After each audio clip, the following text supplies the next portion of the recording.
Naiz irratian, bigarren kafea.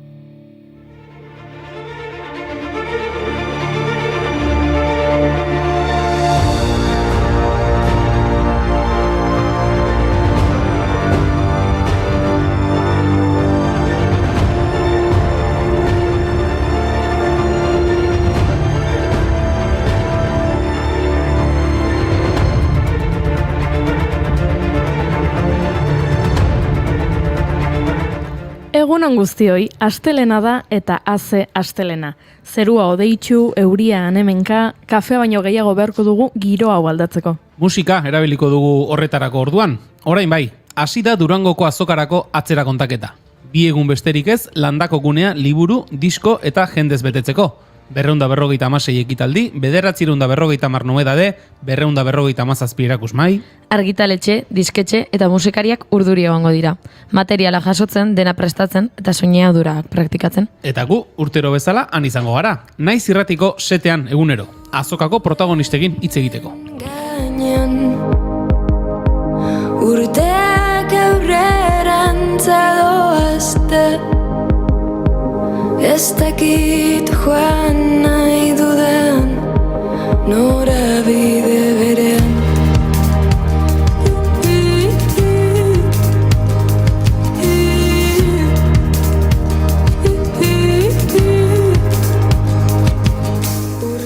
Baina momentuz, hemen gaude, gure ohiko laborategian.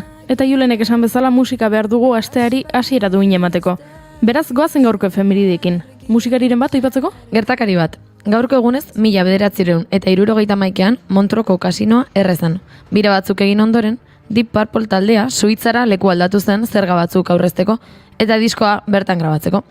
Horretarako Montroko hiri ederreko kasinoa aukeratu zuten. Bertan ziren Frank Zappa eta bere Mothers of Invention taldea ere, abenduaren 4an kasinoko eszenatokian kontzertu bat eskaini behar zutenak. Eta jakina, Deep Purple taldeak ez zuen ikuskizuna galdu nahi izan. Eta ikuskizuna izan, bazen.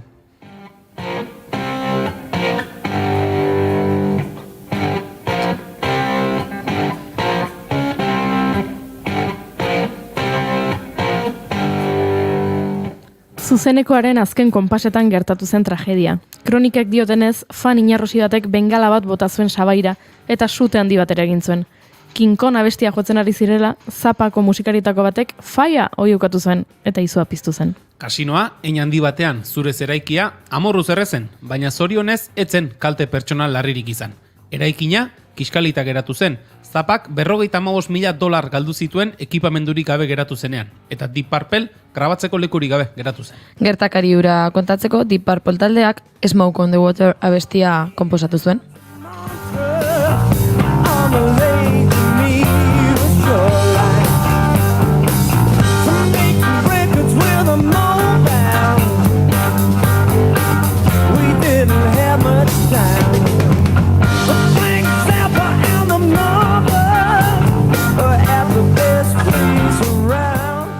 Eta kasualitate, gaurko egunez zendu zen Frank Zappa, 1983an. Zappa estatu batuar kantari eta musikaria izan zen. 30 urte baino gehiagoko ibilbidearekin, Zappak rocka, jazza, bluesa, elektronika eta musika artistikoa konposatu zituen besteak beste.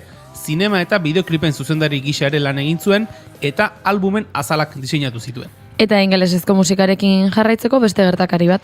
Gaurko egunez, 1980an, John Bonham Led Zeppelineko bateria jotzailearen heriotza tragikoa izan zen, eta 2 hilabetera taldeak agur esatea erabaki zuen. Bizirik zirauten kidek erabaki zuten etzela bidezkoa Bonham gabe jarraitzea. Adierazpen batean, taldeak bere erabakia azaldu zuen. Jakin dezazuen, lagun maitearen galerak eta bere familiari diogun errespetu sakonak, gure eta gure zuzendariaren arteko harmonia banaezinaren zentzu sakonarekin batera, erabaki dugula, ezin dugula, gu bezala jarraitu. When she gets there she knows if the stores are all closed, with a word she can get what she came for.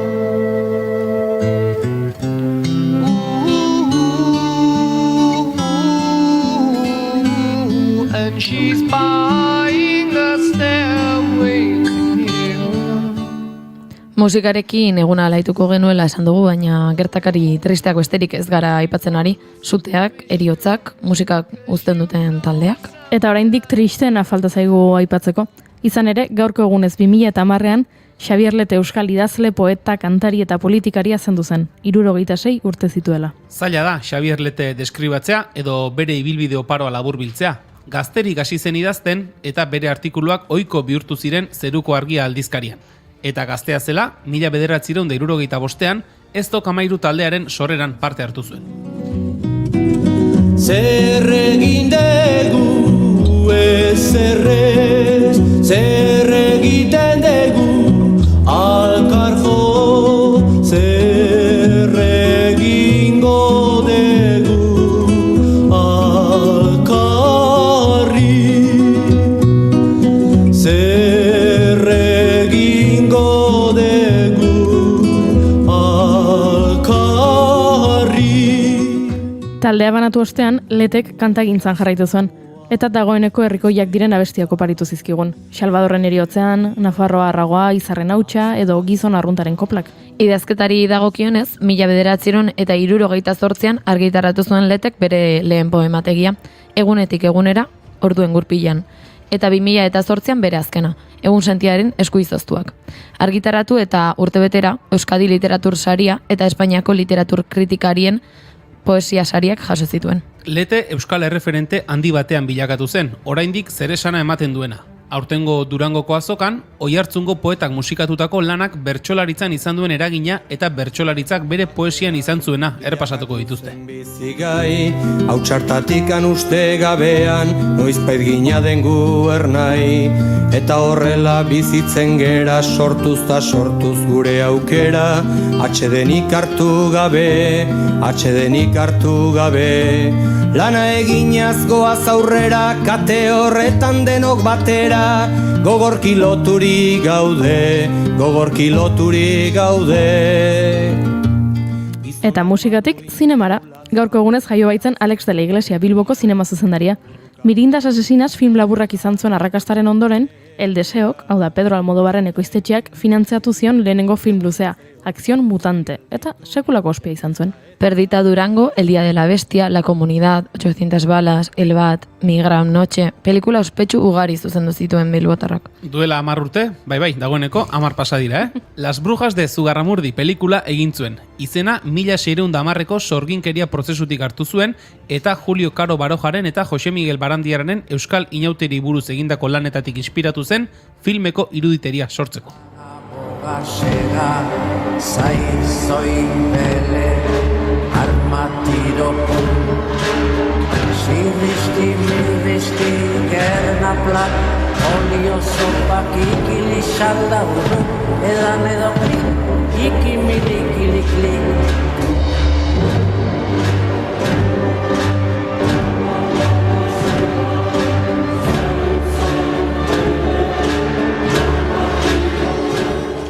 Sorginkerietan murgilduko gara gaur, sorgintxo bat etorriko delako gurera. Dona Peian Iznieto, gure terapeuta emozionala dator edo dagoeneko hemen dago. Eta zuen galderak erantzongo ditu, kontsultorio terapeutikoa egingo dugu. Oraindik gara izabiltzate zuen galderak bidaltzeko, jarri txatean edo bidali gure sare sozialetatik. Bira kulturguneak datozen asteetan eskainiko dituen ekitaldien berri ere izango dugu Lutxo Egiarekin. Zituen pasta obradore kooperatibak izan duen bidearen berri jakiteko, Naiara Arretegi leku onarekin ariko gara. Ane Rodriguezek abenduaren 16an Bilbon egingo den gau irekiaren nondik norakoak kontatuko dizkigu. Horrelaxe hasteko moduan gaude, ezta? Abenduak lauditu eta asteazkena da jartzen du gidoian, baina gaur astelena da. Urteko astelenik astelehenena. Letra larriz.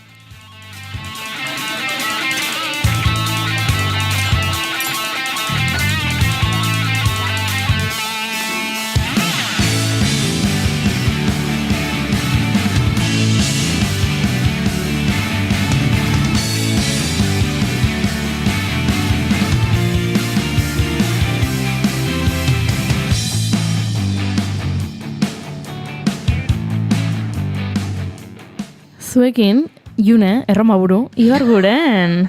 Egunon.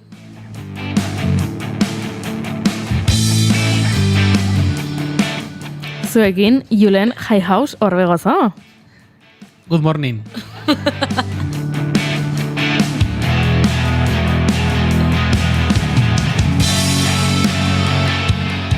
Eta ni goiuri ez izan handia nauzue. Gaur Inigo Asensio ez da etorri, baina oso presente izango dugu, lasai egon.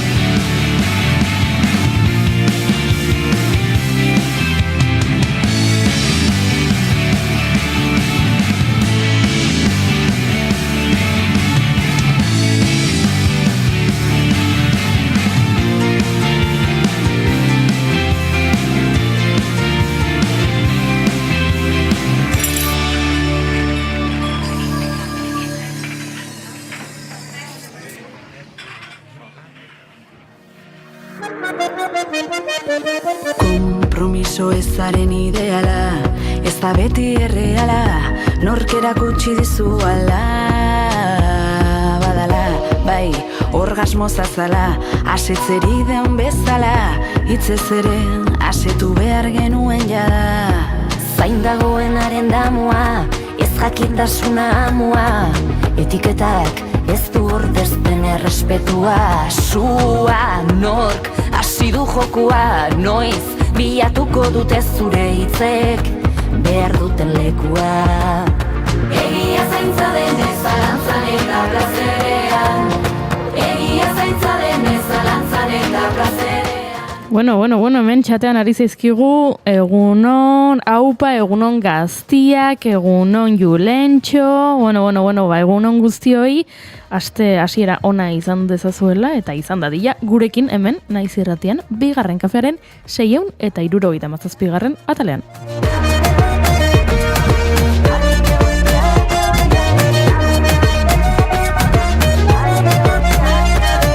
Beste dioten guztiari, egon zera beti añadi, aztuzko ginen hori, eta entzun ongi, ardura zorbaitzaio inoizoea, epeldu dizunari, aizepena. Eta Neomak taldearen doinu zoragarri hauekin gure maite dutek elkarbanatuko ditugu eta June hasiko da, naiz eta hola begitxo tristeak jarri dituen.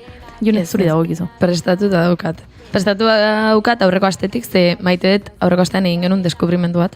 Kontu da, nire bikoteak txakurrak ditu eta nire txakurrak ere badira. Eta deskubritu genuen haietako batek kasketak harrapatzen dituen. Bere kasketa dirazteko modua da, batzutan askatzen baldin badegu, lotuta egoten dira eta askatzen baldin badegu eta paseora eraman eta paseoa motzegia bada edo denbora gutxiegi pasa badu askatuta bere ustez, kasketa harrapatzen du. Eta bere kasketa adierazteko modua da etxeari bizkarra ematea. Orduan, aurreko astean argazkia harrapatu genuen bere txabolaren aurrean eserita gure, nire bikotearen etxeari bizkarra emanda eta horrela egoten da, aserritzen denean gurekin eta ez ginen konturatu aurreko astera arte. Ai, maitia, eze bolitxa. Ai.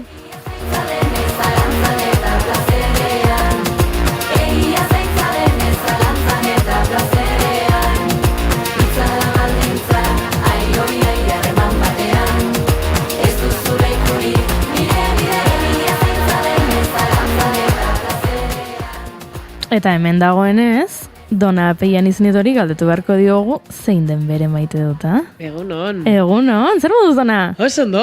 Astelena da. Astelena da, bai. Oso astelena. Eta oso aste arraroa dator. Bai. Eta eskerrak. Bai, gustatzen zaizkizu aste arraroak? Jai egunak direnean, justo aste honetan bereziki. Vale, oso ondo. Posten gara. Hori lehenengo maite duta. Vale, oso ondo. Eta, nentorren maite dut honekin, eta asko maite dut gauean, oean nagoenean lo, eta soinua entzute dut kanpoan, ez dakit, hotzaren soinua nolabait, eguraldi kaskarraren soinua, euria, haizea, eta orduan hori entzutea, jakitea kanpoan dagoela, ez dela sartuko, eta goxo nagoela oean, asko maite du. You don't seem to know, seem to care what your heart is for. Well, I don't know him anymore. There's nothing where he used to lie. My conversation has run dry. That's what's going on. Nothing's fine, I'm torn. I'm all out of faith. This is how I feel. I'm cold and I am shamed, lying naked on the floor. Illusion never changed into something real. I'm wide awake and I can see the perfect sky is tall. Barkatu segundo betako isilunea, entzule maite, oso gauza zoragarri bat gertatu da gure laborategian. Hemen bi kamera ditugu eta Julen ari zen kamera bati zoom eta zoom eman, eta esaten zu, baina nola da posible, irudia ez da mugitu ere egiten, beste kamera batekin ari zen. Julen. Erroa zuena da. Gurea, bai? Hemen jartzen hau zuelako. I have no luck. I don't miss it all that much. There's just so many things that I can't touch on top. Behintzat maite dut ekarriko zenuen ez da? Bai, eta ez du kamerekin zer ikusirik, lasai. Eskerrak. Begira, lehengo larun batean, izan genuen, ospakizun festa bat, lagun baten urteak ziren, bazkari bat eta zegoen antolatuta, nik bazkarira ezin izan nuen joan, baina arratsaldean elkartu nintzen, eta kontua da, Krisen urteak ospatu genituen, 39 urte egin zituen Krisek, eta Kris da, duela urte batzuk, murtziarra da, baina bizitzaren kontuak eta lan kontuak eta gora bera, men alegian bukatu du, Euskal Herrian bukatu du, eta basiratik, ezagun komun batzuk eta bagenituen, eta basiratik, arniko harreman polita, eta sortu zen, konfiantza bat herriko taldetxo batekin horrela, eta bera hasieratik oso euskera ikasteko predisposizio handiarekin, eta jarrera oso baikorrarekin, ez zentzu horretan, berak euskera ikasi bertzuela, eta pasaditu, hilabete mordo bat Lazkaoko Maizkibide euskaltegira joaten, eta bertan egonaldiak egiten, eta gaur da eguna, Krisek nahi du, berari, erabat guzti euskera hitz egitea, eta bera ere, gero eta soltura handiagoarekin ari da euskaraz egiten, berak esaten du, askotan taldetxo baten aurrean dagoenean edo kosta egiten zaiola oraindik, baina egia da, berarekin trago bat hartzen ari zarenean, sekulako maila daukala, garbi esan da, sekulako alegina egin du, eta zentzu horretan, behon dizula ez, Kris, eta beste, esan dugu festa bat egin genuela, eta bestea da, norberak bizitzan ereiten duena jasotzen duela, ez, modu batera edo bestera, eta lehengoko bazkari horretan, geunden, alegiko bere inguruko jendea, Euskal Herriko beste leku batzuetakoa, zeuden Murtziako bere lagun batzuk, Andaluziako jendea ere bazegoen, Kataluniarrak ere bai, beraz, horrek erakusten du ez, Krisek bere bizitzan zehar zer egin duen, zele leku guztietatik jendea tortzeko preste egontzen, eta horren bueltan, badago beste maite dutez txiki bat, ze Krisen lagun bat Oslon bizi da. Ara. Eta Oslotik etortzekoa zen asteburu honetan, eta ezin izan du. Festa horretara. Eta Oslotik zeukan egaldia, Oslotik Munitxera, eta Munitxetik Bilbora. Baina Munitxen ez dakitan entzun duzuen sekuleko lurtekin eta dabiltza, eta asteburu guztian aeroportu etxita egonda. Eta atera zen bere etxetik ostiral goizeko 3:00 Oslon, Munitxera iritsi zen, eta Munitxen blokeatuta. Asteburu guztian, eta ezin izan zuen festa horretara etorri. Beraz, esan nion Krisi, beste bat egiteko aitzekia bat dagoela.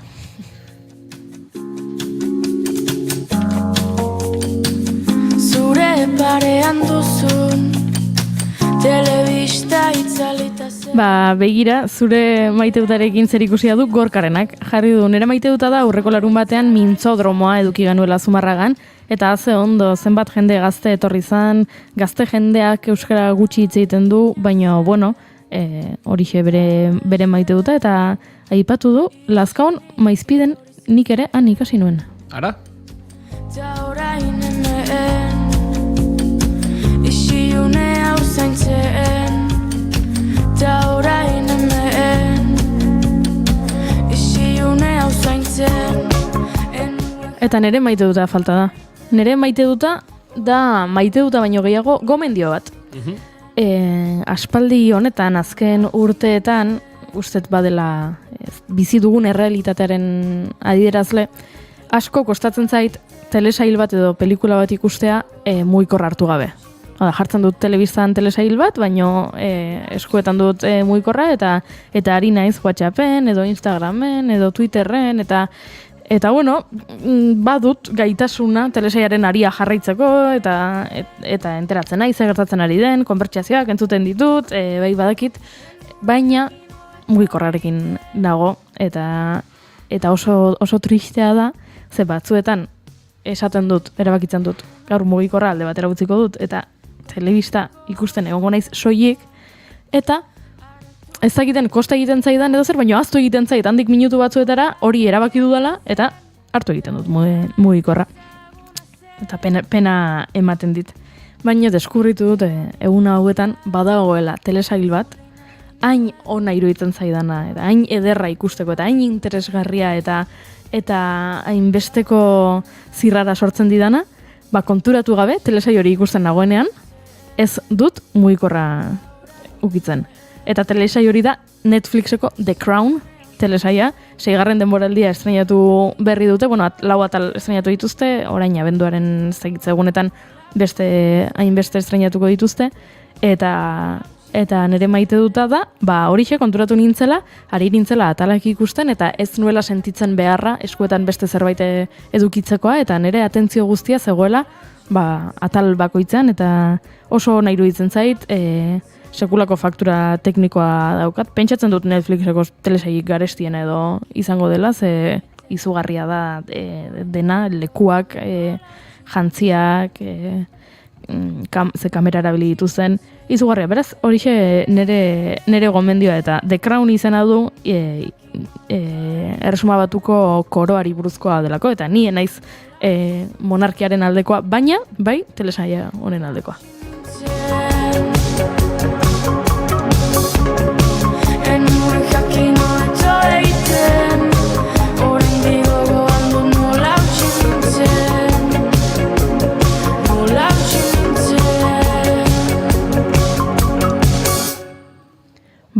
Horrela xeia, Janirek abesteari utzi dio, eta horrek esan nahi du, saioa hasteko moduan gaudela, segure maite dutak elkarbanatu ditugu, eta orain bai, lanean serio hasi behar dugu.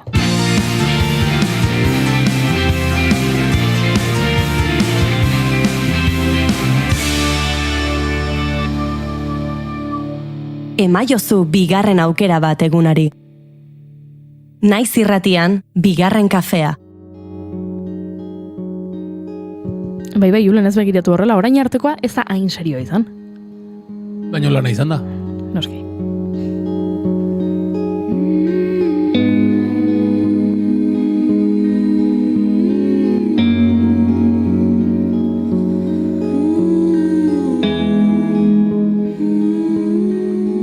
Eta ibilbe diren Xirarena abestiarekin, abesti ezin aproposagoa emoziotaz hitz egiteko, Dona Apeian izan tarteari hasiera emango diogu. Gaur, galdera batzuk erantzun behar dituzulako, ez da, Dona? Hori da. Ui, ene. Lehenengo galdera. Erantzun erresa dute galdera horiek? Ez. Ez. Vale. Inoiz. Ez dago gaizki. Ez, gainera, nik uste dut, aipatu genuen bezala, ez? Edo olako tarteak egite ditugunean, beti esaten dugu oso azalekoa izango direla erantzunak, ze, klaro, galdera hauek sakonkiere erantzun daitezke, beraz, erraixa ez da, baina saietuko gehan nolabait, ematen pintzelada bat, peintzat, entzulek izateko horren inguruko, ez dakit, ideiaren bat. Hori da nire intentzioa bintzat. Oso ondo. Zuek entzule hemen txatean ari zarete, eta galderaren bat baduzue, jarri txatean lehen esan dugun bezala, baina guk jaso ditugu dagoeneko galdera batzuk, eta horiek prestek harritu Donak, eta uste dut, asko, ez dakit mai ontakoak, baino agian txateko batzuk eta irratia entzuten ari diren beste lagun batzuk eta identifikatuta sentituko direla hemen ikusi ditudan galdera batzuekin.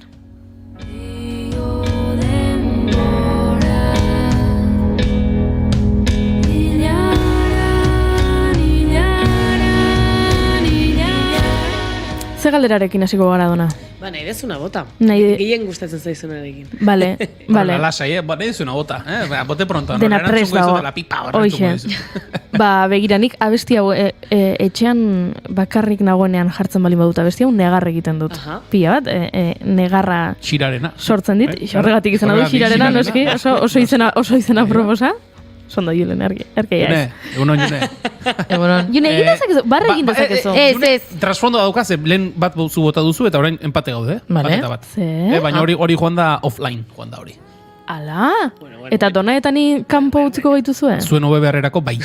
Eta ongi Ez da izaterako. intxarra izan. Hombre, Ez da intxarra. Zuk ezin diazu esan intxarra izan dela. Aber Hori beste donari gauza galdetu da. behar diogun zer egin behar den zure lankidek muzin egiten dizuetenean. bizin.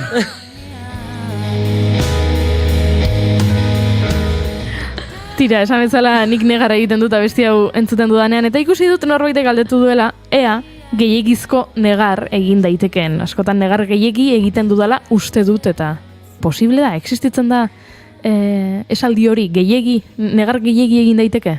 Jo, nik uste dut, eukidezakegula horren sentsazioa. Azkenean, maten du gizarte honetan badaudela parametro batzuk normaltasunaren barruan mantentzen gaituzenak, eta beste batzuk horrez baldin badaude, jada gehiegi, gutxiegi, eta ja ez normaltasunera goazela. Baina fikzioa da. Eta batez ere hain pertsonala den zerbaitekin orduan. Gehiegizko negarra egin daiteke, nire ustez ez, hori kontablea ez delako. Baina bai, sentsazio hori ukidezakegu, noski ez? Agian ez degulako hainbeste negar egin, nahi, edo gure ingurua dagolako esaten jo, eske ez eman negar egiten ari zaren, ez? Edo ikusten degulako hitzak ez badaude ere, X egoeren aurrean, zineman gaude pelikula bat ikusten adibidez, ez? Eta pelikula hortan negarrez egiten dugu, gero norbait kontatzen digu kafe baten bueltan zerbait eta emozionatzen gera ere bai, eta ikusten dugu gure inguruak ez duela horrela erantzuten, hor agian, hasten gara, pentsatzen edo gure pentsamenduak hasten dira esaten. Eski gehiagizko negar egiten duzu, eta ez zenuke egin behar, eta besteek ze pentsatuko dute, eta ez zara normala. Eta orduan hor badaude nolabaiteko, gure burua hasten da, guri mezu batzuk ematen, ez, ja, agian tentsio bat pizten dutena guregan, ez? Hau ez da normala, hau ez da ona, ez zenuke hainbesteko negarra egin behar, eta bar. Zer da negarra?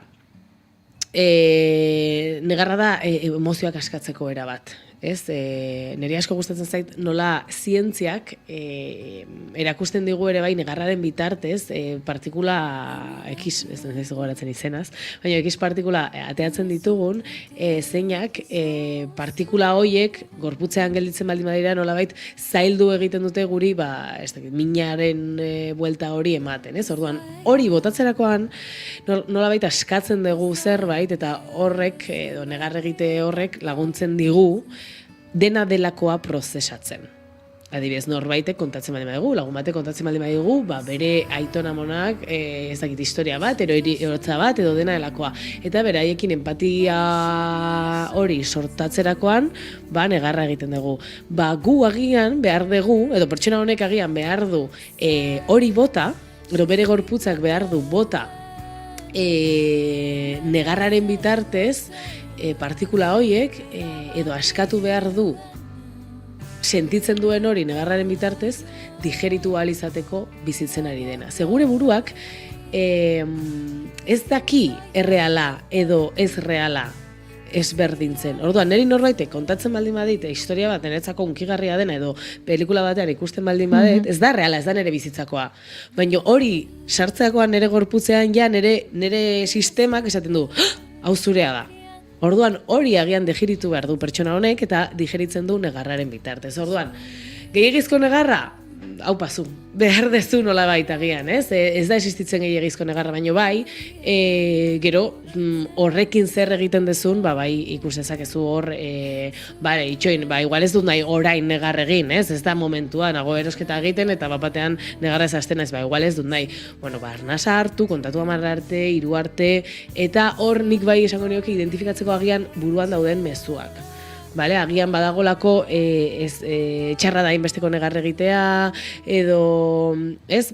Eta mezu horiek askotan ez dute laguntzen lasaitasunez bizitzen negar hori. Eta gero bai fijatu, aber zerbait gertatzen ari da zure inguruan bagian digeritzen ari zarena, ez? Ze hor nola kasua ez daguna ezagutzen, bai gertatu daitekela, egia da, orain dela 3 hilabete, ez dakiz ze istripu, akontezimentu, edo heriotza potente bat izan nuen ere inguruan, eta oraindik, pues, agian gorputza dago hori digeritzen. Bueno, pues hori importantea da ikustea ez gertatzen ari da horri inguruan.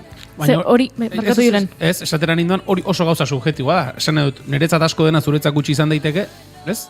Noski. Eta hor sartzen dira betikoak, ez? Betiko mezu horiek, non esaten duguna negar gehiegi egitea gaizki txarra da, eta hor ere, askotan norberak edo kasu batzutan izango da, norberarentzat negar egiteak, zuk esan duzuna, bere bararekin lasai geratzeko balio dio, baina jasotzen diren mezu horiek zure buruan ere esango dute, egitearen izera gaizki dago. Claro, hori da. Bai, eta askotan,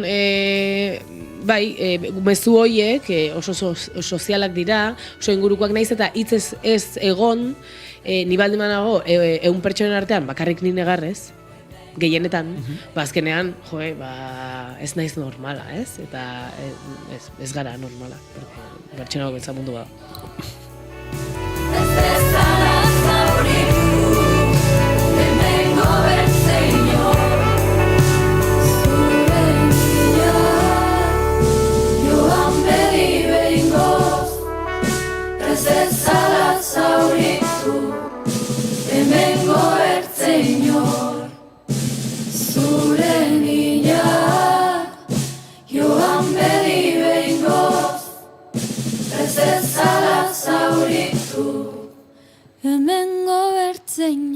Gertatu daiteke, baita ere, aipatu duzu ez, dona, agian ikusi beharko genukela duela hilabete batzuk zerbait gertatu zaigu, eta gertatu daiteke, zuk negarre egitea eta ez konsiente izatea benetan negarre egiten ari zarela gertatutako horrengatik. Hori da. Hau da, ez dakit, pentsa, hiltzen zure izeba duela hilabete batzuk, eta zu ari zara orain ikusten jatxiko pelikula, eta ikusten duzu txakurra triste, eta negarri egiten duzu, edo supermerkatura zoaz, eta ikusten duzu txampu boteia koloretsu bat, eta negarri egiten duzu, eta benetan ez zara ez negarri egiten ari txakur polit bat ikusi duzulako telebistan, edo txampuaren usaia gustatu zaizulako supermerkatuan. Hori identifikatzea, pentsatzen dut ez dela erresa izango, errora itzultzea eta jakitea zergatik ari zaren negarrez, baina beharrezkoa izango da, ez da? Laguntzen du, noski. Nik bai esango nuke hemen, gehiagizko negar horren atzean zer dago, ez? Galderak etortzen zizkin niri burura. Negarrarekiko estigma hori, ez? Negarra egitea txarra da, edo, fijatzeko pixkat, sentsazio hori duen pertsona honek, edo sentsazio hori baldin badezue, pixkat fijatu zenolako harremana dudanik, duzunzuk, negarrarekiko bestetik hori, zerbait gertatu da? Azken aldian, ze badaude egoera batzuk zeina agian, inkonstienteki ez diogu garrantzia ematen edo eman nahi. Eta, jazta, bai, gaizki pasatu nun, edo, edo hau ez da ezer izan niretzako, baina hor dago, ze gorputzak behar du denbora digeritzeko, burua oso azkarra da, pinpan, sartzen du ez dakize kajoi batean, baina gorputza behar du digeritu. Orduan, zuk esan dezun bezala, agian ninago negar egiten norbaite kontatzen dialako zerbait, edo pelikula bat ikusten dudalako, edo abesti bat ikusten dudalako, baina ikusten baldin bada, hor patroi badagola, fijatu, ez? Ostras, zerrekin ez dut egin, behar nuen aina negar, eta nago egiten beste leku batetik. Orduan, zegatatzen da, argia jartzen badiogu horri, ordenatzen dela. Eta kable bakoitza, ez? Orruko kable bakoitza, ja dago, engantzatu behar den tokira. Bestela, ez badego aurkitzen lasai, ze gorputza negar horren bitartez ere digeritu egiten du. Evidentemente, gauzak argitzen baldin baditugu, askoz ordenatuagoaz eta erresagoa da. Asko gustatu zait esan duzuna, ze harreman duzu negarrarekiko. Ze, bizi gure gizarte honetan, tamalez hausartuko nitzake esatera badagoela belaunaldi bat, agian baserri girotik datorrena, haian negar egitea zigortu egin dena, bai gizon eta bai emakumei, gerora orain, ja, baserri girotik aldenduago bizigaren honetan, haien gizonei edo ez, nerabe mutiei oraindik ere zigortu egiten zaie negar egite hori, ez? Negar egitea nesken kontua dela, hori ere entzun izan dugu. Beraz, asko gustatu zait esan duzuna, ze bakoitzak negarrarekiko duen harremana desberdina da. Bai, eta ez da bakarrik gizarte bestela ze jaso dugun, orokorrean eta pertsonalean.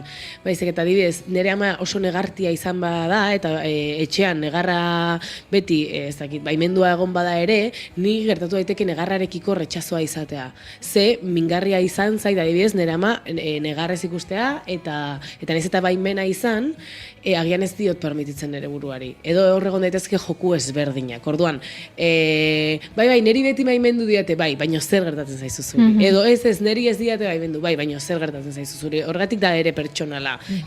Gizarteak eragina du, beti baino ez du determinatzen. Orduan, bai, negarrarekiko gatoz, orokorrean, emozioen eta barruko sentimenen inguruan gatoz represio handiagatik, baino gero ja bakoitzak ere zer egiten dugu, naiz eta baimendua izan gure inguruan nolako harreman hori dugu, ez? Gure negarrarekin. Oso ondo, bagoazen beste galdera batekin.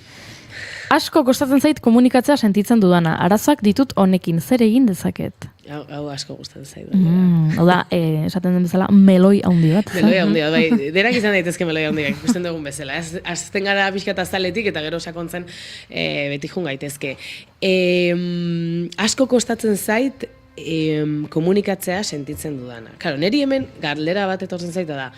Kostatzen zaizu komunikatzea sentitzen duzuna, hau da, bakarrik ja ahotik kanpora, edo azaletik kanpora, edo kostatzen zaizu identifikatzea sentitzen zuna. Zen eretzako harreman oso estua dago. Azkenean komunikatzea izan daiteke izebergaren punta, zer esaten dudan. Baina horretarako nik jakin behar dut, zer da sentitzen dudana, zer da komunikatu nahi dudana, ze agian nire sentitzen dut, ez dakit, horrela, mila, baina komunikatu nahi dut, eta horretatik gaina komunikatu nahi dut ekiseratara. Orduan, hor badago hausnarketa bat, lehenengo begiratzeko barrura.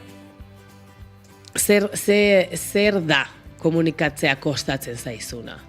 Porque ez da dena izango. Hitza jartzea kostatzen zaizu? Baina zu badakizu nola sentitzen zaren, noiz kostatzen zaizu komunikatzea, intimidadean, edo kostatzen zaizu komunikatzean taldean, edo kostatzen zaizu komunikatzea oso sakona dena, edo agian bestea minduko duena. Galdera asko etortzen zaizkin niri honekin, ze hasten garenean normalean gai honekin, sakontzen ikusten dugu badagola pixkat,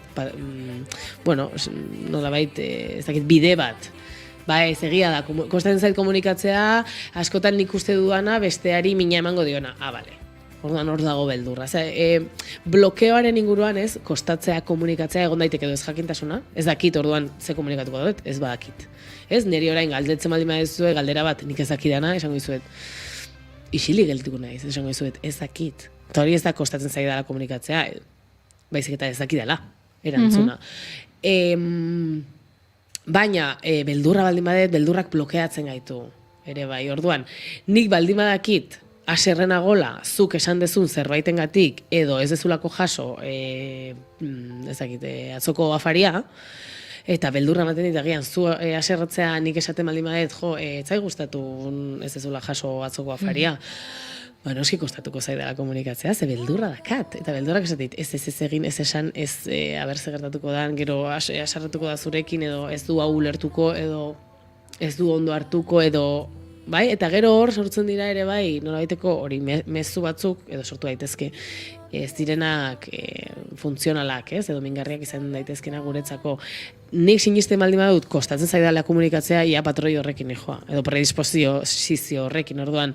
Nahi baldin badut zerbait komunikatu, agian mingarria dena niretzako, eta ia esaten dion nire buruari. Jo, edona, eske ez dakizu komunikatzen, orduan ja nola ateako zait, esaldi hori. Trabatuta aterako zait, eta beste pertsonak ere esango du zeiza esaten, ez? Orduan, galdera oso zabala, meloia da, esan dugun bezala, baina hola laburbiltzeko aldakizu zer da sentitzen dezun hori, ez? Hori lehenengo gauza. Gero, hori baldin badakizu zer da komunikatu nahi dezuna? Edo nola komunikatu nahi dezun? Eta bai, beldurra baldin badago besteari mina ematea, bueno, aukera hori badago bizitzan, evidentemente, besteak minar dezake, eta utzi behar diogu bere eskubidea baita.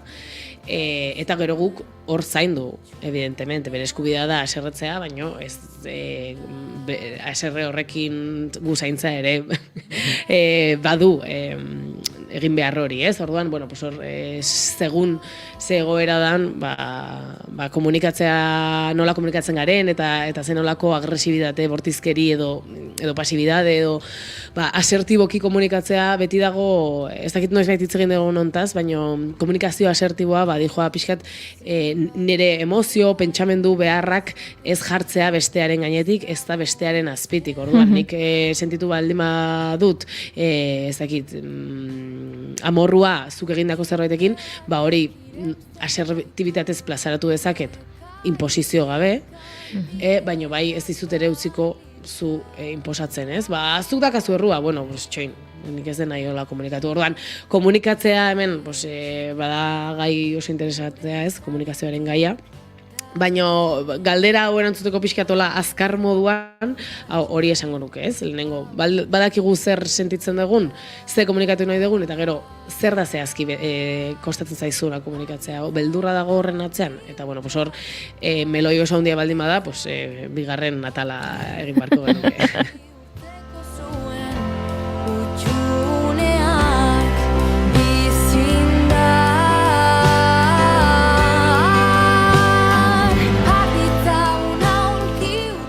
Galdera gehiago? Venga. Denbora daukagu, noski, bai.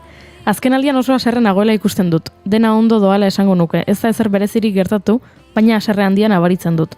Zer dela eta izan daiteke? Hau ere meloia, Pentsatu behar dugu emozioak eta sentimenak direla adaptatiboak, hau da, gure ingurunea adaptatzeko mekanismoak dira. Orduan, haserrea zer da edo zer da haserrearen funtzioa limitean jartzea. Bai, zerbait gure bizitzan onuragarria ez dena, bizitzen ari gara, edo gure buruak pentsatzen du hala dela, eta limitea jartzea. Hau ez dut nahi, horrela ez, beti ezetza, ez dago haserrearekin lotuta.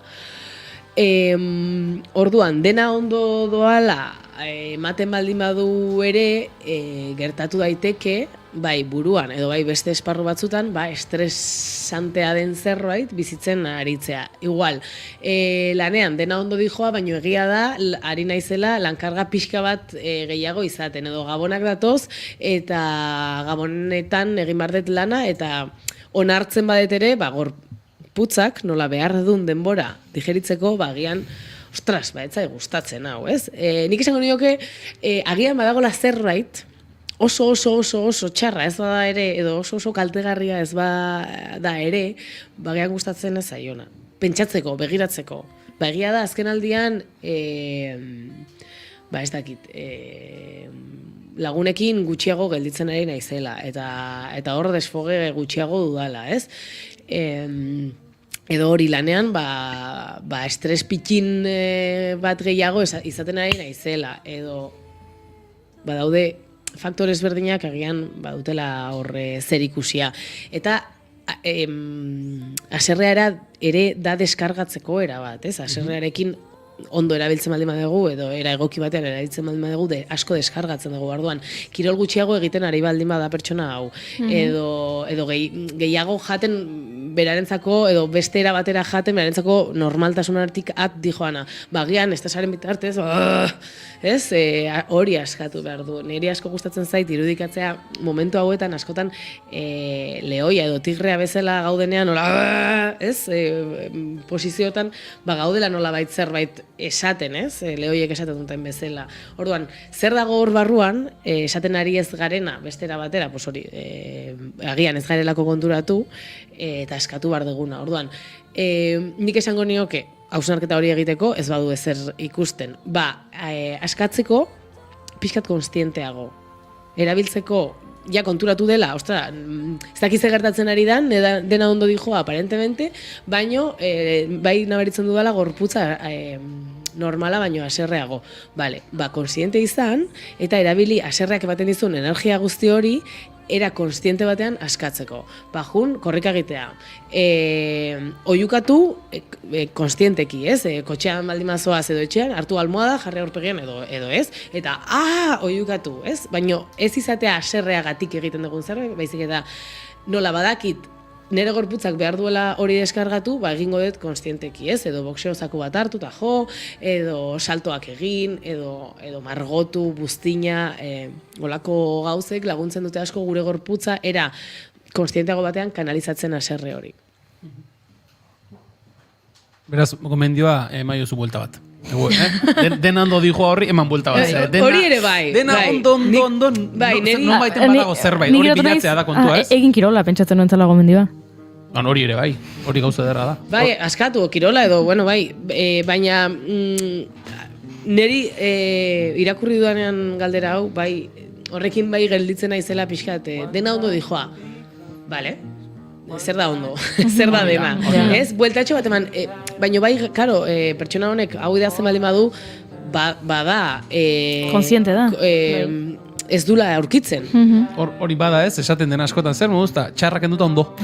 Hori ere badago, ez? Izkutatu nahi duzun edo zerbait urruzten duzu razpian, alfombra razpian, eta beste guzti ondo. Behintzat hor esatet, bueno, pertsona hau konstiente da, zerbait dagola kendu nahi duna. Hemen, agian da, dona, ari naiz bilatzen, baina ez dut ezer aurkitzen. Zutan gertatzen da. Ostena, nire gorputzak adierazten digu ze gertatzen ari da askotan. Ez baldin bagaude, ni bete esatet daukagula foko bat. Ez, gu bizitzan daukagu foko bat. Eta goaz, enfokatzen segun toki ezberdinetara. Normalean da kanpoan. Da, lana, lagunak, bikotea, aurrak, bestea, bizilaguna, bla, bla, bla, bla. Baina, eske foko hori ere behar du barrura jun. Ni, nola nago, nire pentsamenduak, nire gorputza, sentimenak, beharrak, behar dugu hori egin. Orduan, hori entrenatzen da, eta beti ez dakigu. Orduan, ez dakagunean entrenatuta barruko foko hori, gorputza, hasten da.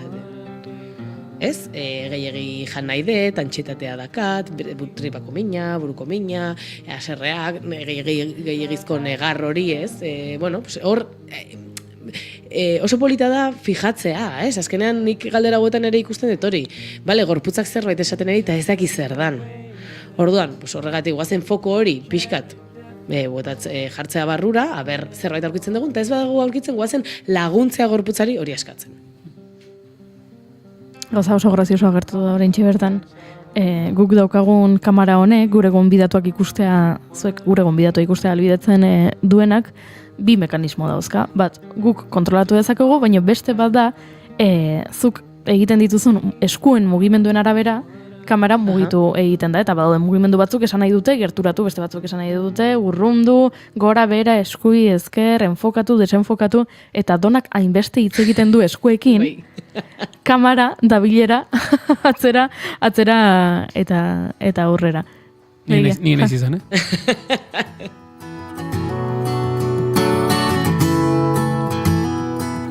Azken galdera baterako denbora daukagu. Egingo dugu? Bai. Nire aurraren kasketak aguantatzea asko kostatzen zait. Gomendi hori? Bai. Gomendi hori, bai. Gomendioa, bale? Venga, bai. Hasiera ona da. Claro, ez dakigu zenbat urte ditun aurronek. Ez da berdina, 2 urteko aurren kasketa bat, edo 8 urteko aurren kasketa bat. Vale? Aurra, baina bai. Edo 40 urte, 40 urteko aurren kasketak ere gertatzen dira. Oskori izaten ninduan. Ni bildur gehiago ematen didate gurasoen kasketek, baina tira. Askotan kasketa ditugunean, naiz eta helduak izan da gure aurraren parte horrek duela kasketa, ez? Zure bikotearen txakurra bezala, ez? Orduan, gomendiola azkar moduan, esango nuke beti ere, esaten dugun bezala, kasketa hori baimendu nolabait. Ez bere osotasunean, baina bai, zerbait dago gustatzen ez zaizuna, zerbait dago ez zaudena ados, haserre bat dago, ez ezko bat, hau ez dut nahi, ez dut nahi ja, eskolara jun, ez dut nahi, orduan, baimendu nolabait hori, baina kudeatu ezer egiten duen. Ez, botatzen da lurrera, jotzen da paretaren kontra, jotzen gaitu, gauzak botatzen ditu, orduan, batzutan aurrek behar dute kontentzioa, bai, emozionala, dela hartzen dut, onartzen dut, sostengatzen dut zure emozioa, haserre zaude, hau ez dezu nahi ikusten dut, eta aldezu haserre egon, eta hemen nago zu zaintzeko hori da kontentzio emozional bat egitea, ez? Eta bestea izan daiteke kontentzio fisikoa, aurra botatzen baldin bada lurrera, hasten baldin bada buruarekin jotzen lurrean edo paretean, edo bere burua mina egiten, edo norbait edo zerbaiti mina ematen, hori ere bai kontenitu behar dugu, ez? Nolai sustengatu behar dugu, edo zebearak ez daki oraindik. Orduan, ze gertatzen da hemen, niri galdera nola enfokatuta dagon, etortzen zait pixkat proiekzioa dela, nire aurraren kasketak aguantatzeako zate zai da, azkenean, hori sostengatzea oso potentea delako, eta guri ere bai, heldu bezala, ama guraso bezala, hori sostengatzea guri sortzen digulako emozio batzuk horiek, ez? Horrek barkatu. Aurra dago haserre, kasketan, eta gu, hasten gera ere, hiperventilatzen, ez? Ez dakit nola egin, batzutan beldurra ematen digu berari mina ematea, beste batzutan uste dugu baimendun behar digula emozioa, baino pasatzen ari garen, ez dakit ondo egiten ari zen edo ez. Orduan, horregatik, baimendu emozio hori, haserre zaude, eta ez izutziko mina ematen, ez zure buruari, ez besteari, ez dalako ona zuretzako, ez izuz gauzak utziko botatzen, eta nolabait jaso hori. Hau, 2 minutuko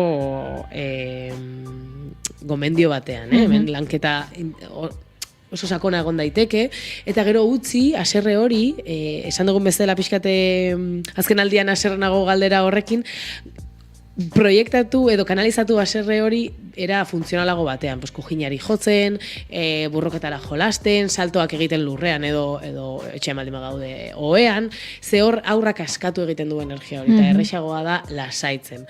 Orduan, emozioa onartu alde batetik, kontentzio emozional eta fisikoa egin behar baldin badu, eta bideratu emozio horrek egin nahi duena, era osasuntsu batean bilakatzeko ekintza.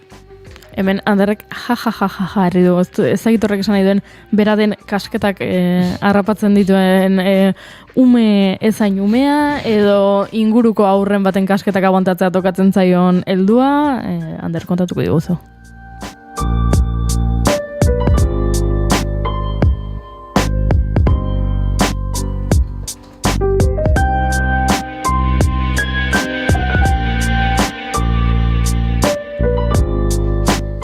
Baina, Dona, Laster goizeko 11ak izango dira, eta beraz ez dugu denborarik beste galderarik erantzuteko?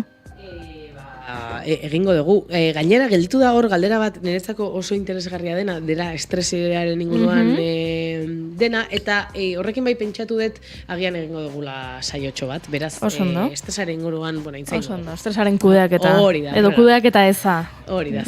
Batzuen kasuan.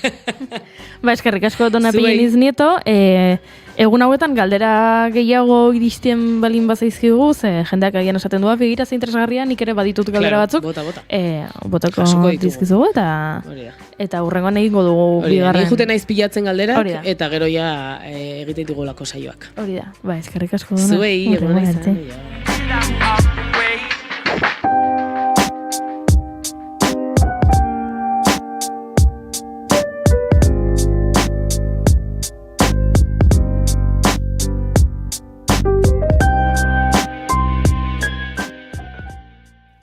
Naiz irratia entzuten ari zara. Bilbo aldea, 92. Gasteiz eta Arabako lautada 91.5. Donostialdea 93.8. Gernika 96.7. Leitza 95.1. Bortziriak 103.1. Urola 91.8. Goierri 102.2. Legazpi 94.6. Naiz irratia. Joan zaigu dona eta aurrengo gonbidatuari paso eman aurretik, nola ia eguerdiko 11 ditugun, Jon Telleria Barrenari paso eman beharko diogu boletina ezagutzeko, eta naiz irratiko estudio zentraletan iristen zaizkigun albisteak jakiteko. Egunon, Jon? Kaixo, bai, egun onde deizula, hortxe mikroa itzaluta genuen eta pizten ez genuen asmatzen eta bai amaikak jo berri, azken ordua langabezia datuei dagokiona, jaso berri ditugunak, azaroan langabetu gisa inskrribatutakoen kopuruak 1.333 pertsonetan egin duela behera Espainiako enplegu eta ekonomia 3.600 langabetu gehiago erregistratu zituen, beraz kontrastea nabarmena da, 140.000 langabetu inguru daude une honetan Hego Euskal Herrian herrialdeka. Nafarroan datu disonantea 160 pertsona gehiago baitira langabezian, Araban ia 500 gutxiago, Bizkaian 700 gutxiago eta Gipuzkoan 300 gutxiago. Gizarte segurantzaren afiliazioari dagokionez 2.270 gehiago izan dira azaroan eta 1.300.000 pasatxo dira gaur-gaurkoz hegoaldean. Eta adi jarraitzen dugu ere, asteburuan izan den istripu larriaren ondorioei begira, Errenteria eta Lezo artean izandako istripu horren ostean neska gazte bat egoera oso larrian dagoelako, altzakoa da, larri zauritua dagoen neska gazte hau, eta goratu 20 eta 22 urteko 2 gazte hil zirela istripu horretan. Donostia eta Lezokoak dira, asteburuko istripu horretan hildakoak. Lezoko alkateak herrian atxekabea handia dutela adierazi du EITBri eskinetako adierazpenetan. Lezo herri txikia gea, eta esan denak elkar ezagutzen dugu, eta holako albistea jasotzea, oraindik eta agian holako herri txiko aterako, oso gogorra da, ez. Badakigu ez dagoela hitzi familiarrei edo lagunei edo berein mina arintzeko, baina mendikan gutxinez guk helarazeniko genieke gure berotasuna eta gure doluminik sentikorrenak. Baiak, Mikele Arrutik egindako adierazpenak, Gipuzkoa 636 errepidean izan zen asteburuan istripu hori eta orain autoetako bateko gidaria atxilotu egin dutela jakinarazi du Herrizaingo sailak, homizidio imprudentea egotzi diote. Ordunetan ez da errepidetan bestelako aparteko arazorik, besterik ez beraz gure aldetik, bigarren kafea, oso hartzen jarraitzeko aukera eta gonbidapena gure entzule beraz. Eskerrik asko, Jon, horretan jarraituko dugu, naiz eta mai honetan gauden guztiok ez dugun kaferik hartzen. Baina, bagoaz aurrera, esan bezala, gauz asko ditugu eta kontatzeko.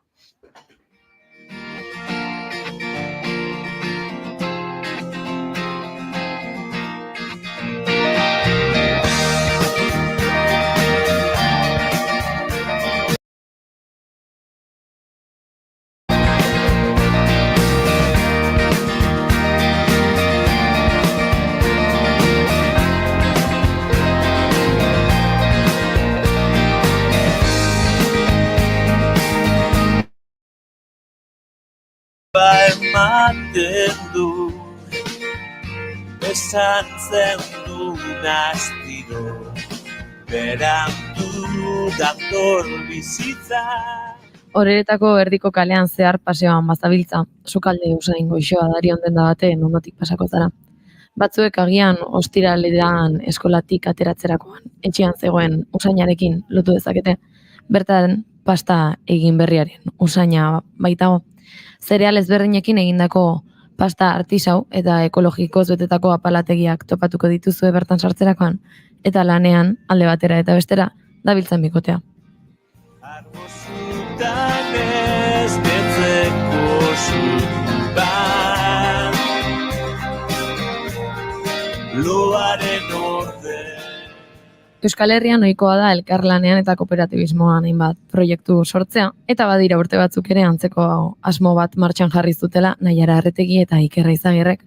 pasta obradore kooperatiba ireki zutenean. Zituene izeneko obradorea pixkanaka hasi zen oihartzuna izaten, eta gaur egun etxe askotan erosketa toki finkoa bihurtu da. Ematen du esan zen astiro igutziak belarriak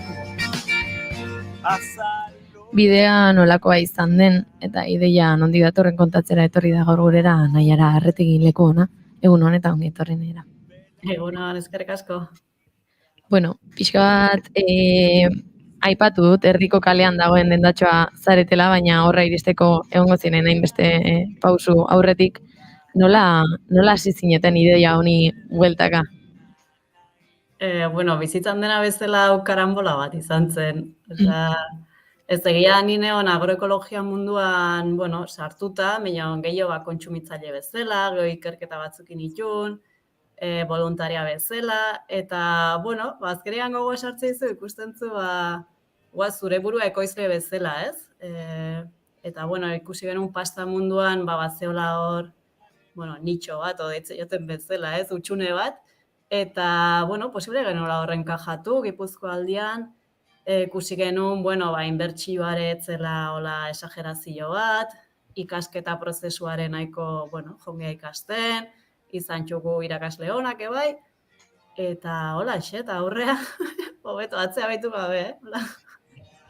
Eta, suposatzen dut, bueno, esan duzu, oraintxe bertan ikasketa prozesu bat pasa berri izan zen dutela, nola ikasten da pasta egiten zeinekin aritu zarete? Dena bezala inian ikasten da. Guk egia esan, bueno, kontaktu bezala eukitugu, Bizkaialdian dauden txaramela kooperatibakoak, behaiek gumiolen ahotik zeuden, eta behaiek, bueno, asko lagundu ziguten, utzi ziguten behaien makina txiki bat, jarri genuen etxeko sukaldian, eta hasi ginen, in, eta go importantia da kobaia asko eukitzea, konfiantzazko jendia, ez, jendia probatzeko, eta ez, gezurretan ibilizin edo ez, bueno, beti esaten ziguten osora zola pasta, eta gu konfiatu ginen, da hemen gaude guain. Naiara, esan duzu, atzera begiratu gabe egin duzula bidea, baina noiz behinka atzera begiratzea ondo etortzen da, behintzat pixkat ospatzeko, ez, emandako pausoak eta mugarriak. Hombre, egia esan atzera behitzen dugu, eta esatu, zein konstientiak izan ginen, ez? Oain ikusten zuzelanak hartu genitun, ez da berrirengo genuen, mino, olako proiektu bat aurre ateratzeko importantia ilusioa, eta pixkare konstientia izatia, ez? Oso pozik gaude, behitzen zuta, ostras, lana izan du da. Bertan, aipatu bezala, apalategietan pasta mota ezberdin asko aurkitu daiteke, bueno, ze osagai erabiltzen dituzue zuen prozesuetan? Gehien bat garila, pasta egiteko, hemen gehien ezagutzen duguna izaten da, gari txurian pasta. Hoi da, gehiena saltzen dena, gehiena konsumitzen dena. Geo integralakin dela nahiten da. Eta gero sartu dira beste zereal batzu, gaur egune bastante dira konsumitzen, ez egin modagatik, edo, bueno, espelta eta zekaliare hor daude, eta interesgarria diarea pasta egiteko, ze geo egia da, zer gauza ere ez dula balio, ez? Bertxula kondizio batzuk zereal horrek, pasta un bat ateratzeko. Momentu ziru hoiekin. Eta gero, bueno, esperimentuare milak gaiten txugu, orduan norbait animatzen daula kobaia nahitea, pasatzea dula mendik. Pasta hauetatik, hainbat produktu ezberdin saltzen dituzue. Zein dira topatu ditzakegun produktuak? Bueno, gu beti saiatzen gara pasta freskua garrantzia ematen. Iruditzen zaigu, bueno, produktu freskoan aldein berdela, ze gaur egune tendentzia dakago, bueno, despentsa oso beti aukitzeko, eta gauza prozesatuak, kongelatuak, eta, bueno, egunerokotasunean gauza freskoa konsumitza, ez? Pasta freskoa azkenean ala da, ez da produktu bat, aste bete irauten duna, dago inberria esango genuke. Eta gero, izaten duguna daia, pasta lehortua litzakela pasta fresko, dakala prozesu bat, deshidratazio prozesu batetik pasatzen da, eta helburua da konserbatzea. Eta gaur, hemen hoi ezagutzen dugu, ez, pasta lehorra, orduan iruditzen zaigu pasta freskoa, estrabagantzi bat bezala, minon berez da, produktu original bat bezala, ez. Eta egunerokotasunean, bueno, hemen guai dago dendakagu eta ikusten zu, ez? Gaur pasta jango, eta horren etortzen dira pasta freskoa erostea, ez? Pixkat antolatzeko modu hori, ez? Astean behin hartzen dute pasta, eta bueno, hortaz, eta goia beste produktu batzu, sukaldetik ateatzen dinak, ez? Hor datzkagu lasaña, ravioliak, kaneloiak, pixka pastakin zer ikusia dakaten produktuak. Jakin nahi dutena da, aipatu dituen kobaia horietako bat izateko izena non eman behar den, itxaron zerrenda dagoen, webguneren bat. Ojalá, eukiko bagenun itxaron zerrenda. Bilo, bueno, fidelak bat txugu, bado jendia ez dakana estima hundi bere gorputzakiko, etortzen dira. Animatzen mazea etorri dendara, eta, bueno, fitxada, Estima gutxiegi beraien gorputzarekiko edo estima gehiegi zuekiko? Beitu, ez genuen igual hoi da. Bale, eskerrik asko izango da. Bigarrena izan daiteke, ez? Hainbesteko maitasuna sentitu eta esan, ez ni prest proiektu honetan parte hartzeko, zui laguntzeko. Hoi da, gorputza la ciencia, hoixe, bea.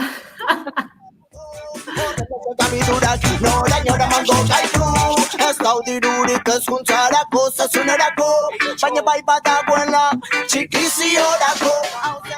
Bada, zertxobait berezia egiten dezutena batez ere herriko jaia gerturatzen direnean, ez da, herriko jaitan normalean askotan parrandan zabiltzela, bokata jango dut, afaltzeko eta listo, eta herriko tabernetara jotzen dugu, baino zituenen ere topa dezakegu afaria, ez da, horrelakoetan. Junez betorri zea, ba. Agian. Beti juerga gira baina. Ez. Bale. Ez, hori Bueno, badago tendentzia denak, pixka bat, horta.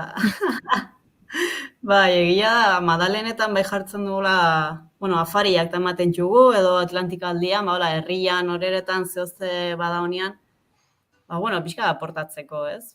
Ze horre bai, ez Atlantikaldia izaten denean herria kolapsatzen da, eta gu beti saiatzen gara hor zehoze eskaintzen, raziotxo batzuk, igual gara ardotxo bat, edo, zehola xumia, eta jendia animatzen dara, bai denea, Pixkanaka esan deta zinetela oi hartzun handiagoa lortzen nola bizitu zenuten zuek hori ze erdiko kalea egia da, jendea igarotzen dela, baino kalea ez da oso argitsua ez dare, eta agian da txoko oso polita dukazue, baina hasieran agian zaila izango zen, ez?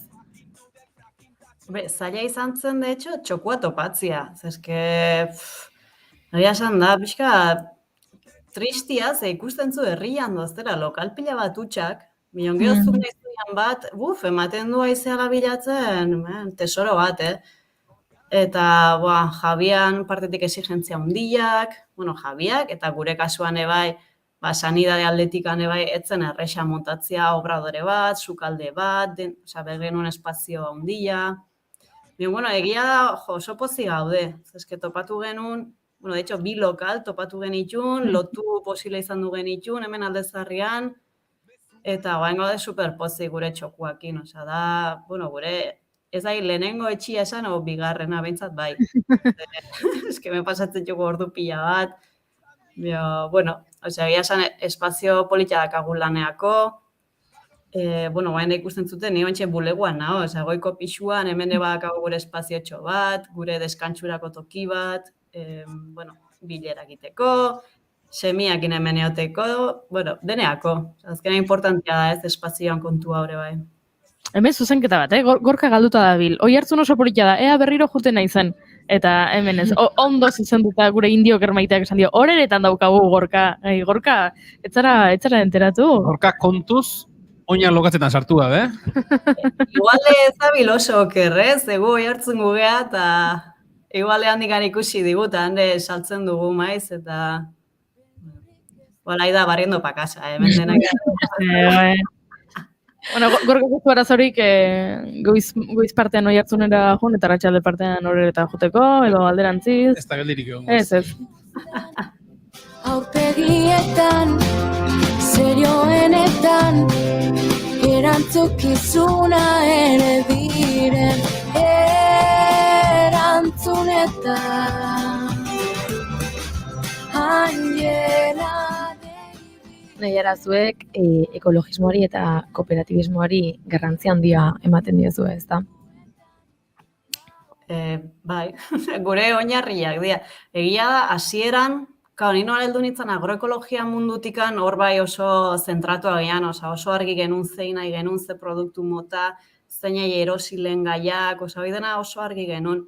Eta gero hasi ginean proiektua aurrera eramaten, horrende konturatzen zea, ja, ez dela bakarrik makarroiak itea, enpresa bat sortu bertzula, eta hori bai hasi ginean lantzen, eta bai ikusten genuen, guria zela ekonomia sozialera aldatzailea, ze harreman sortu nahi genitun, ze lan baldintzak, ze enpresa mota, hori dena ere, hausnarketakin genitun, eta egia guain gure bi oinarriako ideala, erabaki guztiak horren baitan hartzen diala. Zuen, nik entzun izan dut, zuen inguruan ere trukean ibili izan zaretela salerosketa moduan, horrekin nola ditu zarete? Trukea erabiltzen duzue? A ber, lagunekin ez dakau inongo problemik, eta zure animatzen baza, da, menez doa sekretoik, me kau. Hemen, ze eskaini diezaiokego trukean? Hemen dauzkagu liburu pila bat, disko pila bat, eta hilzorian dagoen landare bat. Landariak ingusta gelituko nabeitu. Bale, begira, agian zuk bizi berritu ezakezu, Ingrashin izena du. Bale, eta nahiko Zantzunei ekartzeko eta zituenen jarriko dugu. Hori da, bale, perfecto. Ai, Ingrashi. Ez dakit hemendik zituenerako bidea egiteko moduan ere badagoen, ja azkenekotan ez dute dagoen. Ambulantzia bat eskatuko dugu. Helikoptero bazpare. Ambulantzia medikalizatu horietako bat, eta... Ez dakit panik ez du itxura horrela. Ondorengoetan Maurizia zenaren irintzietan Naiara, urtetxo batzuk egin dituzue jadanik eta ze hurrengo pausoak edo zein dituzue buruan? Egia esan ez dakigu, lehenengo urtiak izan du dira nahiko gogorrak, eta... Lehengoaratzen ditzen genuen da, aber bideragarritasun plan famatu hoi ez, aber idatzi genuna bete den ezak izerta lagun bat esan zen, meske horrez dago kontemplatua pandemia bat, eta SM bat, eta ez deus ez, orduan, bitu jaingo jugu 6 urte, eta atza behituta eskezia izan urte erraixak. Osea, lehenengo 2 urtiak, lehenengoak dialako, geho beste 2 propina pandemiakin, guraso izan geha, eta ere bai bizitza komplikatu zaigu pixka bat. Eta ez dakit, hurrengo pausoa zen izan guen, momentuz gaude pixka bat, Zer gizan du eragin gehiago, pandemiak edo guraso bilakatzeak? Ara? Internet edo Ara. Galdu egin dugu, agian ez zuelako erantzun nahiak eta erdoen egin dugu. Ara, izoztu egin zaite konexioa.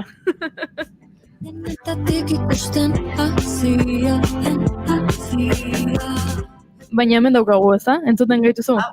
Bai, nik ikusten izuen. Gu izango ginen orduan, hemen, gure laborategia. Galdera, ez da bildurrik, Galdera zen, eragin handiagoa izan duen zuen proiektu honetan pandemiak ala guraso bilakatzeak. Guraso izatea aukeratua izan du da, eta bestia eroizen, gaizki, ezin dia konparatu. Egia zen, semia, relebo generazionala izango dela, orduan beak ekarriko jugunea, I+D-ko... Estrategikoa izan da. Hori zen behar nik, ea semea laizter jarriko zenuten bertan lanean. Hombre, eskutuan bado, 2 urte txumino. I+D iten nahi da, jaten du pasta guztia, obreko baina bezala dakagu. Bazpare jakina genuen aberretzen zeliakua, bestela izango genuen desgrazi bat. Ida, badago txiste bat, edo orain ez daukat oso argi burua, baina da, nire beldurrik handiena da, seme bat edukitzea, eta semeak txakurrei alergia izatea, porque, karo, gero desekin egin behar zara umeaz. Eta ez txakurraz, noski, baina noski bertara umeaz, kasu honetan, zeliako jaio izan bazan, komeriak, nahiko komeri etxean, ez da? Bueno, kanbiazo bat ingo genuen eta listo. Baina kubi batea zaigu, ez daka batean ziguria, orduan, ez zen inor konturatuko. Horra ba.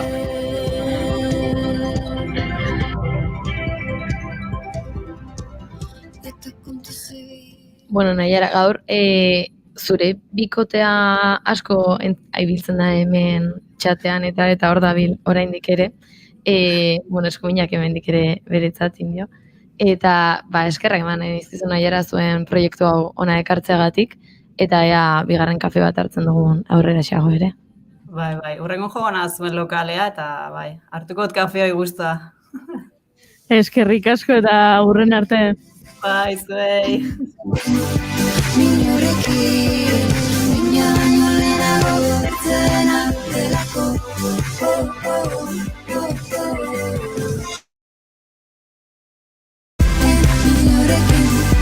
Minorekin, mina baino lehenago bertzen artelako. Eta kontu zibil gainontzeko minorekin. Mina baino lehenago bertzen artelako. Eta kontu zibil gainontzeko minorekin.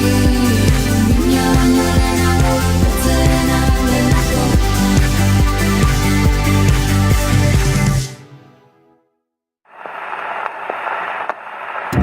But don't be unkind. It don't mean I'm blind. Perhaps there's a thing or two I think of lying in bed. Gramofonoa. Estitxu Pinatxorekin. But there it is. Keith Emerson ekarri nahi izan dugu gaur gramofonora.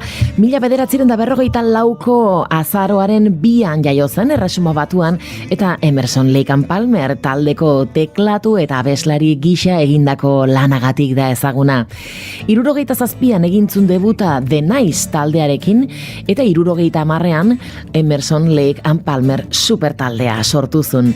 Rock sinfonikoaren erakusle nagusiak izan zirenak. Taldea 78an banandu zen, 82an bueltatu, azkenik 88an berriro ere desegiteko. Mino joan etorriak gora bera Emersonek taldearekin ondare musikal ikaragarria utzizun.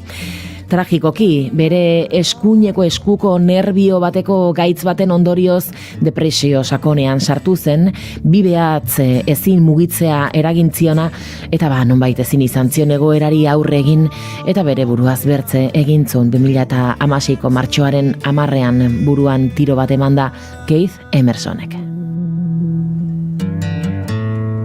From the beginning.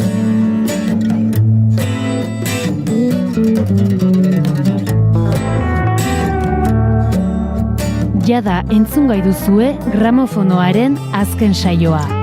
Gure webgunean eta podcast plataformetan.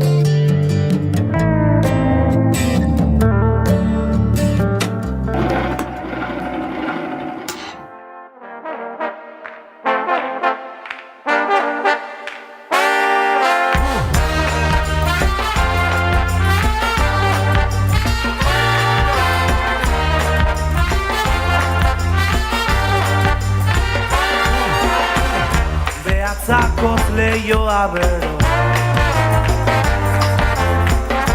Gaur inoiz ez da gero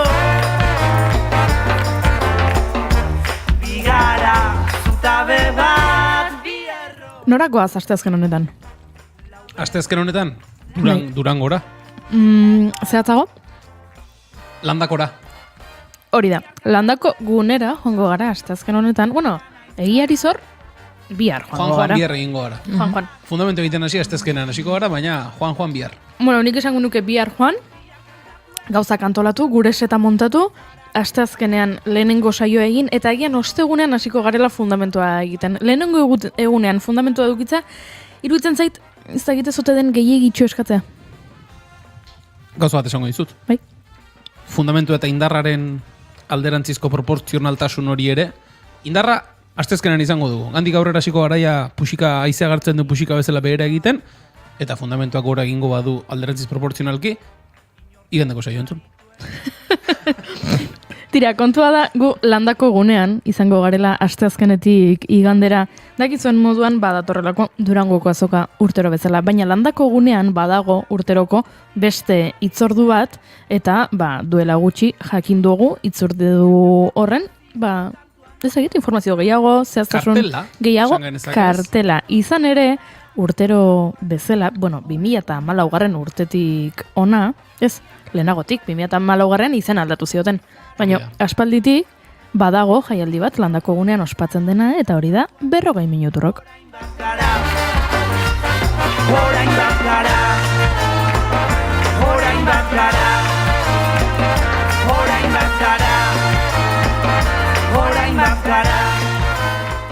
Otsaiaren 24ean izango da, 2024ko otsaiaren 24ean izango da, kalera roken, 40 minutu roken, ora zarra naizela esan nahi du honek. Ze kalera rock deitzen balin badiot, eta kalera rock zen lehen aurretik zuen izena, horrek esan dut pixka bat zartuta. Nik ez detola ezagutu.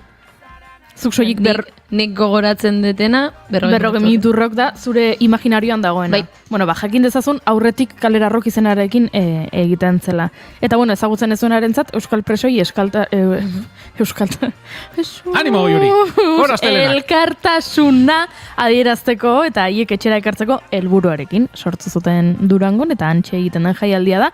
Esan bezala otsaiaren 24ean egingo da eta Julen kontatuko diguzu pixka bat zer ikusteko aukera izango dugun? Gauza asko, dena esan behar baldin bada, zuk esan bezala otsailaren 24an, goizeko 10:00 hasiko dira kontzertuak, eta kartelaren izenburuak edo jaialdiaren izenburua dioen bezala, ez talde bakoitzak 40 minutuko jarduna izango du, eta izen batzuk aipatzen aste aldera, entzun berri dugun ibilbedi taldea, ibilbediren bertsu bat entzun dugu, baina ibilbedi taldean izango da, Joferean izango da, Nogen disko berriarekin, Esnebeltza, bere agurreko bira horretan, izango da landako nariko den talde horietako bat, Deskontrol ere bertan izango da, Belako, Dam, Streetwise, Raimundo el Canastero, Nevada, Arene, Burutik, eta Sutagar dira, baieztatu dituzten taldeak, eta hoiekin batera, hortxe, Lamia Amari, Kiliki Fresko DJ set, Xaukena Xauk, hoiek uste dut, oinati aldekoak izango dira, izen horrekin, Pineapple Switch eta DJ Kuku Ankene. Bintzat, baieztatuta daude. Horiek, azkeneko aipatu dituzun hauek, holtzan nagusitik aparte montatuko duten karpa txikiago baten egongo dira. Hori da, han izango dira, eta, norbaitek informazio entzun da, bertan egoteko goa sartu baldin bazaio norbaiti, esango dugu, Durango azokan bertan, asteazkenetik igandera bitartean, abenduaren 6tik 10 bitartean, izango dela sarrerak erosteko aukera, eta abenduaren 15tik aurrera, Euskal Herriko txoko guztietan ere izango dela 40 minuturrok jaialdi horretarako sarrerak erosteko aukera, eta esango dugu, aurrez erosita 20 euro, bertan erosita 25 euro, talde mordosko bat aipatu ditugu, egin zatiketa, eta talde bakoitza ikusteak hasik ere, esan genezake, ia muixuturk ateratzen dela. Yo la quiero aunque esté loca, porque yo también estoy loco como el chocar. Pone cara de mala, me escupe la boca. La digo Maite, Maite dulzure toda. Yo la quiero aunque esté loca, porque yo también estoy loco como el chocar. Aurtengo leloa oiuka astinduz orratzak izango da, eta aipatu dugu, batartean Belako, Ibilbedi, Esnebeltza eta Jofe egongo direla, beraz, Joferen azken diskako kantu honekin egingo ditugu urrengo minutuak. Chiquito como Urcuyu, quiere que vaya donde el Santia, que me ponga rubio, que lleve pantalones anchos y anchas como el Rubius. Ella es como Nata, la quiero montar, yo como un caballo me quiere montar. Me pone ojicos, le doy musubat, me tiene loquito, estoy pa' enterrar. Ella es pija pero guapa, como la Concha, pero tiene bien de barrio, como la Rocha. Te pediría un musu pero me da locha, aunque si vienes pa' mi casa yo te hago unas pochas. Mala, me escupe en la boca, le digo Maite, Maite dulzure tota. Yo la quiero aunque esté loca, porque yo también estoy loco como el Choca. Me pone cara de mala, me escupe en la boca, le digo Maite, Maite dulzure tota.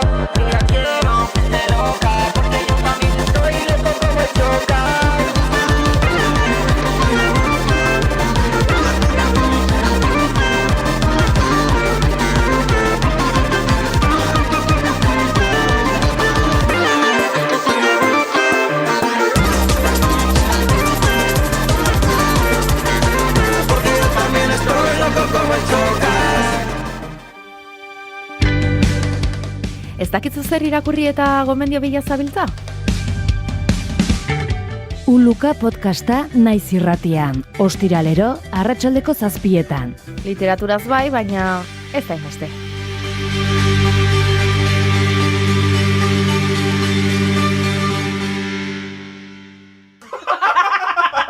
Gure somnoa. Ara, Oiana, hemen ze hartu zaigun, bekatoros bat? Hemen gurekin da Dom, Euskal Ilustratzaile Grafiko eta marrazkilari feminista bekatorosa, guk dakigun arte behintzat, alduden Nafarroa berean jaioa 1994 urtean, eta hainbat proiekturen artean akaso ezagunena bekatorosak liburua bera da. LGTB komunitatearekin lotutako beste proiektu batzuetan ere ari da hemen Baxe Nafarroan. Nolatan hasten da proiektu hau, edo nolatan sortzen da gogo hau? Eta gero berriz itzuli nintzarik Euskal Herrira, egiten nuen lana Glasgondeia askien ganatua zen. Baina iduritzen zaitan, pixkat egetxe zela han egiteaz, eta Glasgoko gizartea biziki queer baita, eta transidentitatea biziki azkarra da, LGTB-tasuna orokorki ere ikusten da denetan, kajikan ere biziki presentzia polita badu, eta beraz berriz itzuli nintzelarik etxera, pentsatu nuen, orain ene aldi zerbait egitea, nahi nuen liburu bat egin, berriz maite mindu nintzen ene lehenbiziko amodioarekin, eta... Histori hori iruditzen zaigu, fascinating. Entorri gara kotxean komentatzen lehen, eta izan da, osea. 10 urtez entxatu niz berarekin izaitea, eta mementu batez errandit, bai, ados. Hola eginen dugu.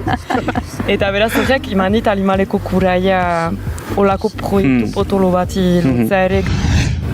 Bekatoros kontzeptua liburu honetan aratago doala edo ez dela kristautasunak bekatari deitzen dion horri referentzia egiten dion kontzeptu batez, beste leku batetik hartu duzula. Bai, hori da lehenbiziko abiapundua, erraitan bezala ni edo erlijio hortan bizi izaniz eta biziki azkarki, gande guziz joeten nien mezara, eta apesa egiten zen eskolara, sutitu behar ginen egunan apesa, jaun apesa, eta nana. Txipidanik deia ikusi nuen Eliza etzela bat ere leku on bat emazte bat entzat.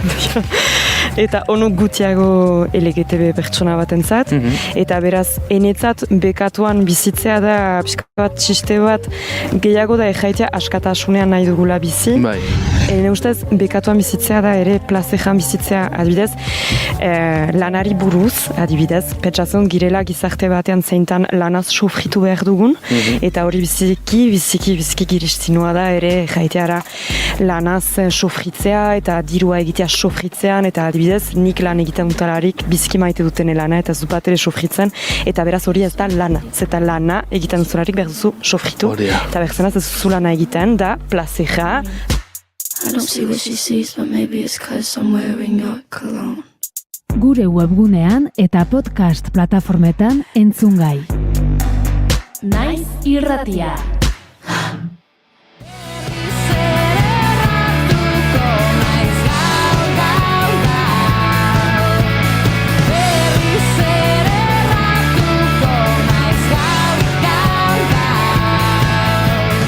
Aisialdi eskaintza oporoko hilabetea izaten da abendua, Euskararen egunarekin hasi eta kasi segidan iristen da Durangoko azoka. Ari, Gabon giroaren aitzakian antolatzen diren ekitaldiek hartzen diete erreleboa eta ohartzerako iristen zaigu urtezar eguna. Tartean ordea, eskaintza anitza eta askotan norajo erabakiezina. Horrela zabiltzaten hori argi apur bat jartzeko asmoz, Bilboko Bira Kulturgunean abenduan izango denaren inguruan hitz egiteko dugu, gurekin datozen minutuetan birakidea eta lehendik ere bigarren kafean izan den Lutxo Egia. Egun honetan ongi etorri Lutxo? Egunon estimatuta, somos. Ondo, zuek ere bai, atope zabiltzat ezta? Bai, atope, jasateko bai, azaruan atope ibili gara, eta bueno, ez dakit, oain beste neurri baten, zeka, guk be azoka daukagu horre Durango nibiliko gara, eta bueno, beste orduan egun hauetan gauzaldirik ez du egingo. Birak nolabait ere egun hauetan Lutxo arnas hartuko du, baina zuek ez, esan diguzunagatik. Barkatu? Birak esaten du kulturguneak egun hauetan nolabait ere arnas hartuko duela beraz, ez delako akaso kitaldirik izango, baina zuek azokan buru belarri. Bai, azazkenetik edo mekara horre, otzeneak inibiliko gara, eta bai, buru belarri. Esan dugu... Batetik irten eta bestean sartu. Hori da. Esan dugu, Lutxo, abendua berez ere izaten dela, ez? Egitarau oparoa eskaintzen duen hilabetea, gero egitarau hori nolakoa den edo ze kultura mota eskaintzen denaren inguru eztabaida egon liteke, baina zuek biran abendua ez duzue salbuespen egiten, zuek urte guztian bezala zuenean jarraitzen duzue. Bai, jarraitzen dugu, bueno, alde batetik beti dauzkagu atal finko batzuk eta hoiek beti egiten dugu eta ez gara gelditzen. Asteburu politxe izan dugu, barikoan engeldun birako 7. urtemuako festa, eta bueno, guk sari bat ematen dugu ezinbestekoak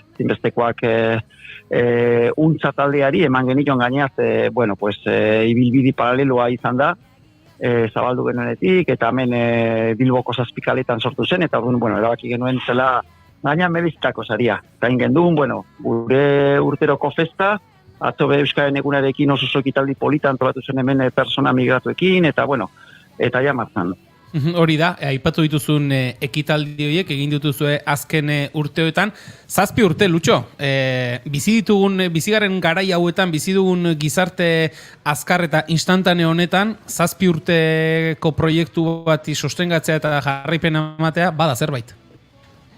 Bai, bada, baina, claro, eske hori da, askotan martzan jartitugu proiektuak, ez dut irauten eta hor dagoakoa, ez iraute utza gaitik, hori argi dago ez da, baina bueno, geuri be kostatzen zaigu, urtero, bueno, zakin nola esan, igual kanpotik ikusita, hostias, sendo, baina bueno, geuri be kostatzen zaigu, eta bueno, pues, ondino ditzudik gauz, bueno, ez da erreza. Zalantzari gabe garai hauetan ez dela erreza, baina esan dugu, Lutxo, abendurako ere egitarau bete-betea daukazu, aipatu duzu, badirela ekintza batzuk jada nolabait ere modu finkoan daudenak, baina abendua ere oparoa izango da biran. Bai, batez ere jabiatuko gara horre datorren asteko astelenien, daukagu gure jam saioa, Keol kolektiboarekin egiten dugu folk musikako jam saioa, gero ja aste artean eukiko dugu dokumental bat eta horren osteko solasaldia, auzo langiltza, bueno, auzo lanari buruzko dokumentala da, Iker Iriartek eta Pablo Dendaluzek egine. Aste azkenean, 13an, ohiko kafe filosofikoa, baina berez izango da, hau euskeraz izaten da beti, baina oingo solasaldia, hasierako solasaldi izango da espainolez, konektatuko dugu Italiako filosofo batekin, Luigi Ferrejoli, eta gizon, bueno, bere gaia da lur honek, bizigaren lur honek, merezi duela konstituzio bat, alegia, gizateriaren aldeko konstituzio bat, bueno, hori da bere gaia, eta bueno, hengo dugu konexio bat, eta bueno, gero ja lerratuko gara, bueno, betiko eztabaida, hori euskera zeingo dugu, imaginatze politi izango dela. Bai. Esan, Lutxo, jarraitu, lasai. Bueno, gero, aste horretan, ostegunean ikuskizun edo entxunkizun bat izango dugu, Odola kantari, testua Unai Lorregarena da, eta musika Josu Horrekoetxea dena, hori izango da 7 ostegunean, eta azte hori amaituko dugu, bueno, pues, ostiralean, 15ean, guk loraldia ekin ilan egiten dugu, loraldia deitzen da bidean bide, eta hori da sortzaile gazteak. Eta, bueno, pues, datorren badikoan, bueno, 15ean, etorriko zaigu Ander Sánchez, eta Landa Villa antzerkia plazatuko du, eta gero horren ostian solasaldi bat izango dugu. Porrotari aurre egin eta bizitzaren alde iluna onartzeko mezua edatu nahi duen clown komedia. Lutxo, gaia bera potentea da, lehen aipatu duzu, Luigi Ferrejolirekin ere landuko duzuen gaia, nolabait ere gizateriarentzako edo, lurrarentzako konstituzio bat sortzearena, gai potoloak dira, hausnarketarako bidea ematen dutena, eta horrek esan nahi du, biran, kontzertuak eta bestelakoaz aparte, hausnarketarako gune ere badela. Bai, eta esango nuke ni bereziki, guk beti izaten dugu, hau ez da zala bat, hilean asko jota igual lau kontzertu egiten ditugu, eta orduan, klar, guk hori ja filtroa sartzen dugu, pues, batez ere euskarazko artistak, edo euskarazko ez badira, pues, bueno, pixka gure filtroa da, batez ere, emakume feministak eta estatukoak. Pixkate holan egiten dugu, baina, hau ez da zala bat, eta askotanek kontzertuak eskaerak eta izan ditugu, eta ez ditugu hartzen, ze, bueno, pues, hori espazio ere erabili nahi dugu, pues, horrelako, bueno, pues, aurkezpenak egiteko, solasaldiak, hitzaz da, pixka bat hitzaren inguruan. Bueno, Esan duzu, aste artean, hilaren 12 Durangoko azoka igarota, Iker Iriartek eta Pablo Dendaluzek egindako auzolan giltza dokumentala proiektatuko duzuela, irailean izan genituen, Goiuri, hemen, bigarren kafean, ikusi dugu dokumentala, auzolanari helduleku edo ertz askotatik begiratu eta heltzen dion dokumentala da, Lutxo, hori ere bada, bira kulturguneanen izatearen oinarrietako bat auzolana? Zakit, bitxu, ni auzolana, nire, bueno, gari batean bizizan nintzen, oderitzen, Holanda lekun berri ondoan, 6 kilometroa, herri txikizikia, eta nik ikasi nuen zer zen auzolana. Orduan, nik ez dakit, olako hiri baten auzolanitza, bueno, pues igual egokitu beharko genuke, baina bai da guke elkarlan asko egiten ditugu. Osea, alde zarreko talde eta elkarte askokin, ez bakarrik, edo zenbat gara, edo donaldia, edo... Eta pixka bat hori da guretzako funtzionatzeko modua. Elkarlanian, eta baina ez dakite auzolana. Bueno, ikusiko dugu Ikerrek eta Pablok, zer nik ez dut ikusi, zer ekartzen duten, eta bueno, ikusiko dugu hori. Akaso, dokumentala ikusitakoan auzolan kontzeptua orain arte genuen irudian neroni ere gertatu zitzaidalako, apur bat aldatuko zaigu, eta orain arte auzolan bezala jotzen ez genituen kontzeptu batzuk ere, akaso lotuko dituzue auzolanarekin, baina bueno, hori ja dokumentala ikusi eta pentsatzen dut ondoren ere solasteko modua izango duzuela. Aurrera begira, Lutxo, aipatu ditugu nolabait ere abenduaren 15 bitarteko ekitaldiak, eta hortik aurrera ere, urte amaitu bitartean, badira bai liburu aurkezpenak, bertso eskolak, eta bestelako ekitaldiak ere? Bai, adibidez, hori, hilaren 18an astelena, bueno, subkampeon libururen aurkezpen izango da, eta Kristen Ilusiadako horretarako, Ander Izagirre eta Zuaitz Gurrutxagalkarrekin, gainera uste dut zer berezi ingo dutela, ez dakit oso ondegi esateko ze izango den, baina bueno, ez da izango aurkezpen arrunta, eta hor usten dut, eta esan bezala, gainera hau izango da Atletik Fundazioekin pixka bat zerbait egingo dugun lehendabiziko aldia, eta etorriko zaizkigu birre altzale, ez como de koña. Bai, begira, ez ginen konturatu, baina bai, gutxien bitxia behintzat bada. Bai, baina, bueno, geuk esan genitzen eta oso gustora hartuko ditugu. Bai, ziur Ander eta Zoitzekin uste ez dut, uste aspertzeko denborarik izango duzuenik.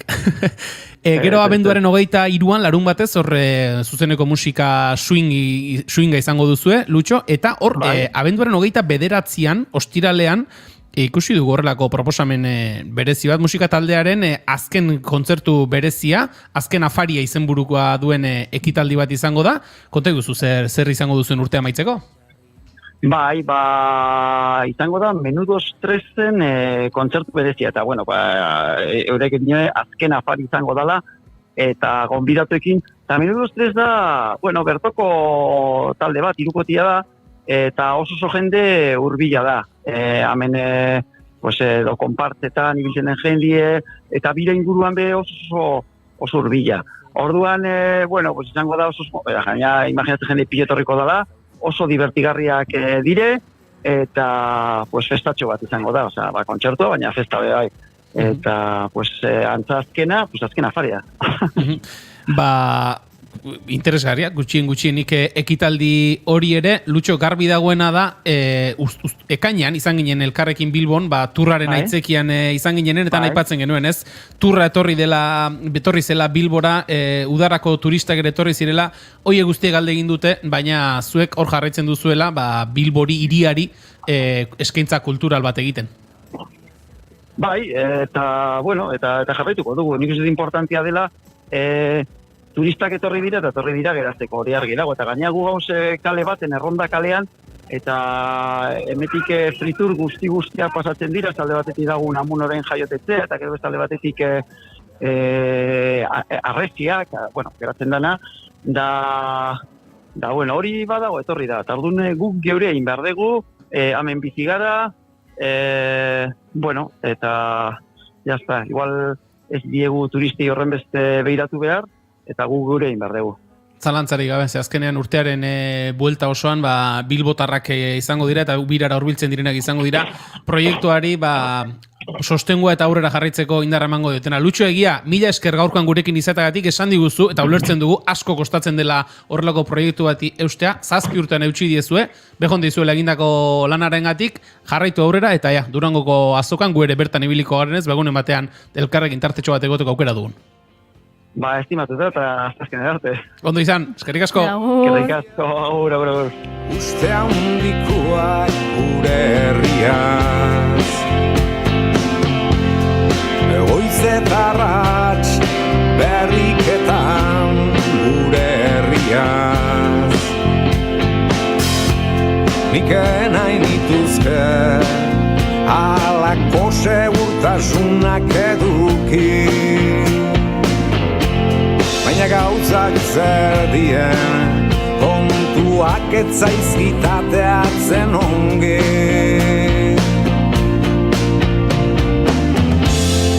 Hori suertia nunaikoak dien noiena,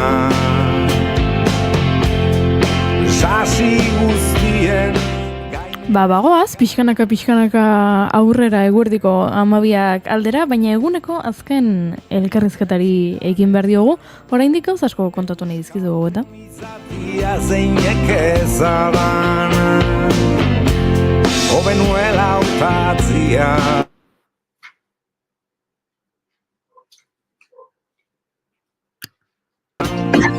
Mantuleuna.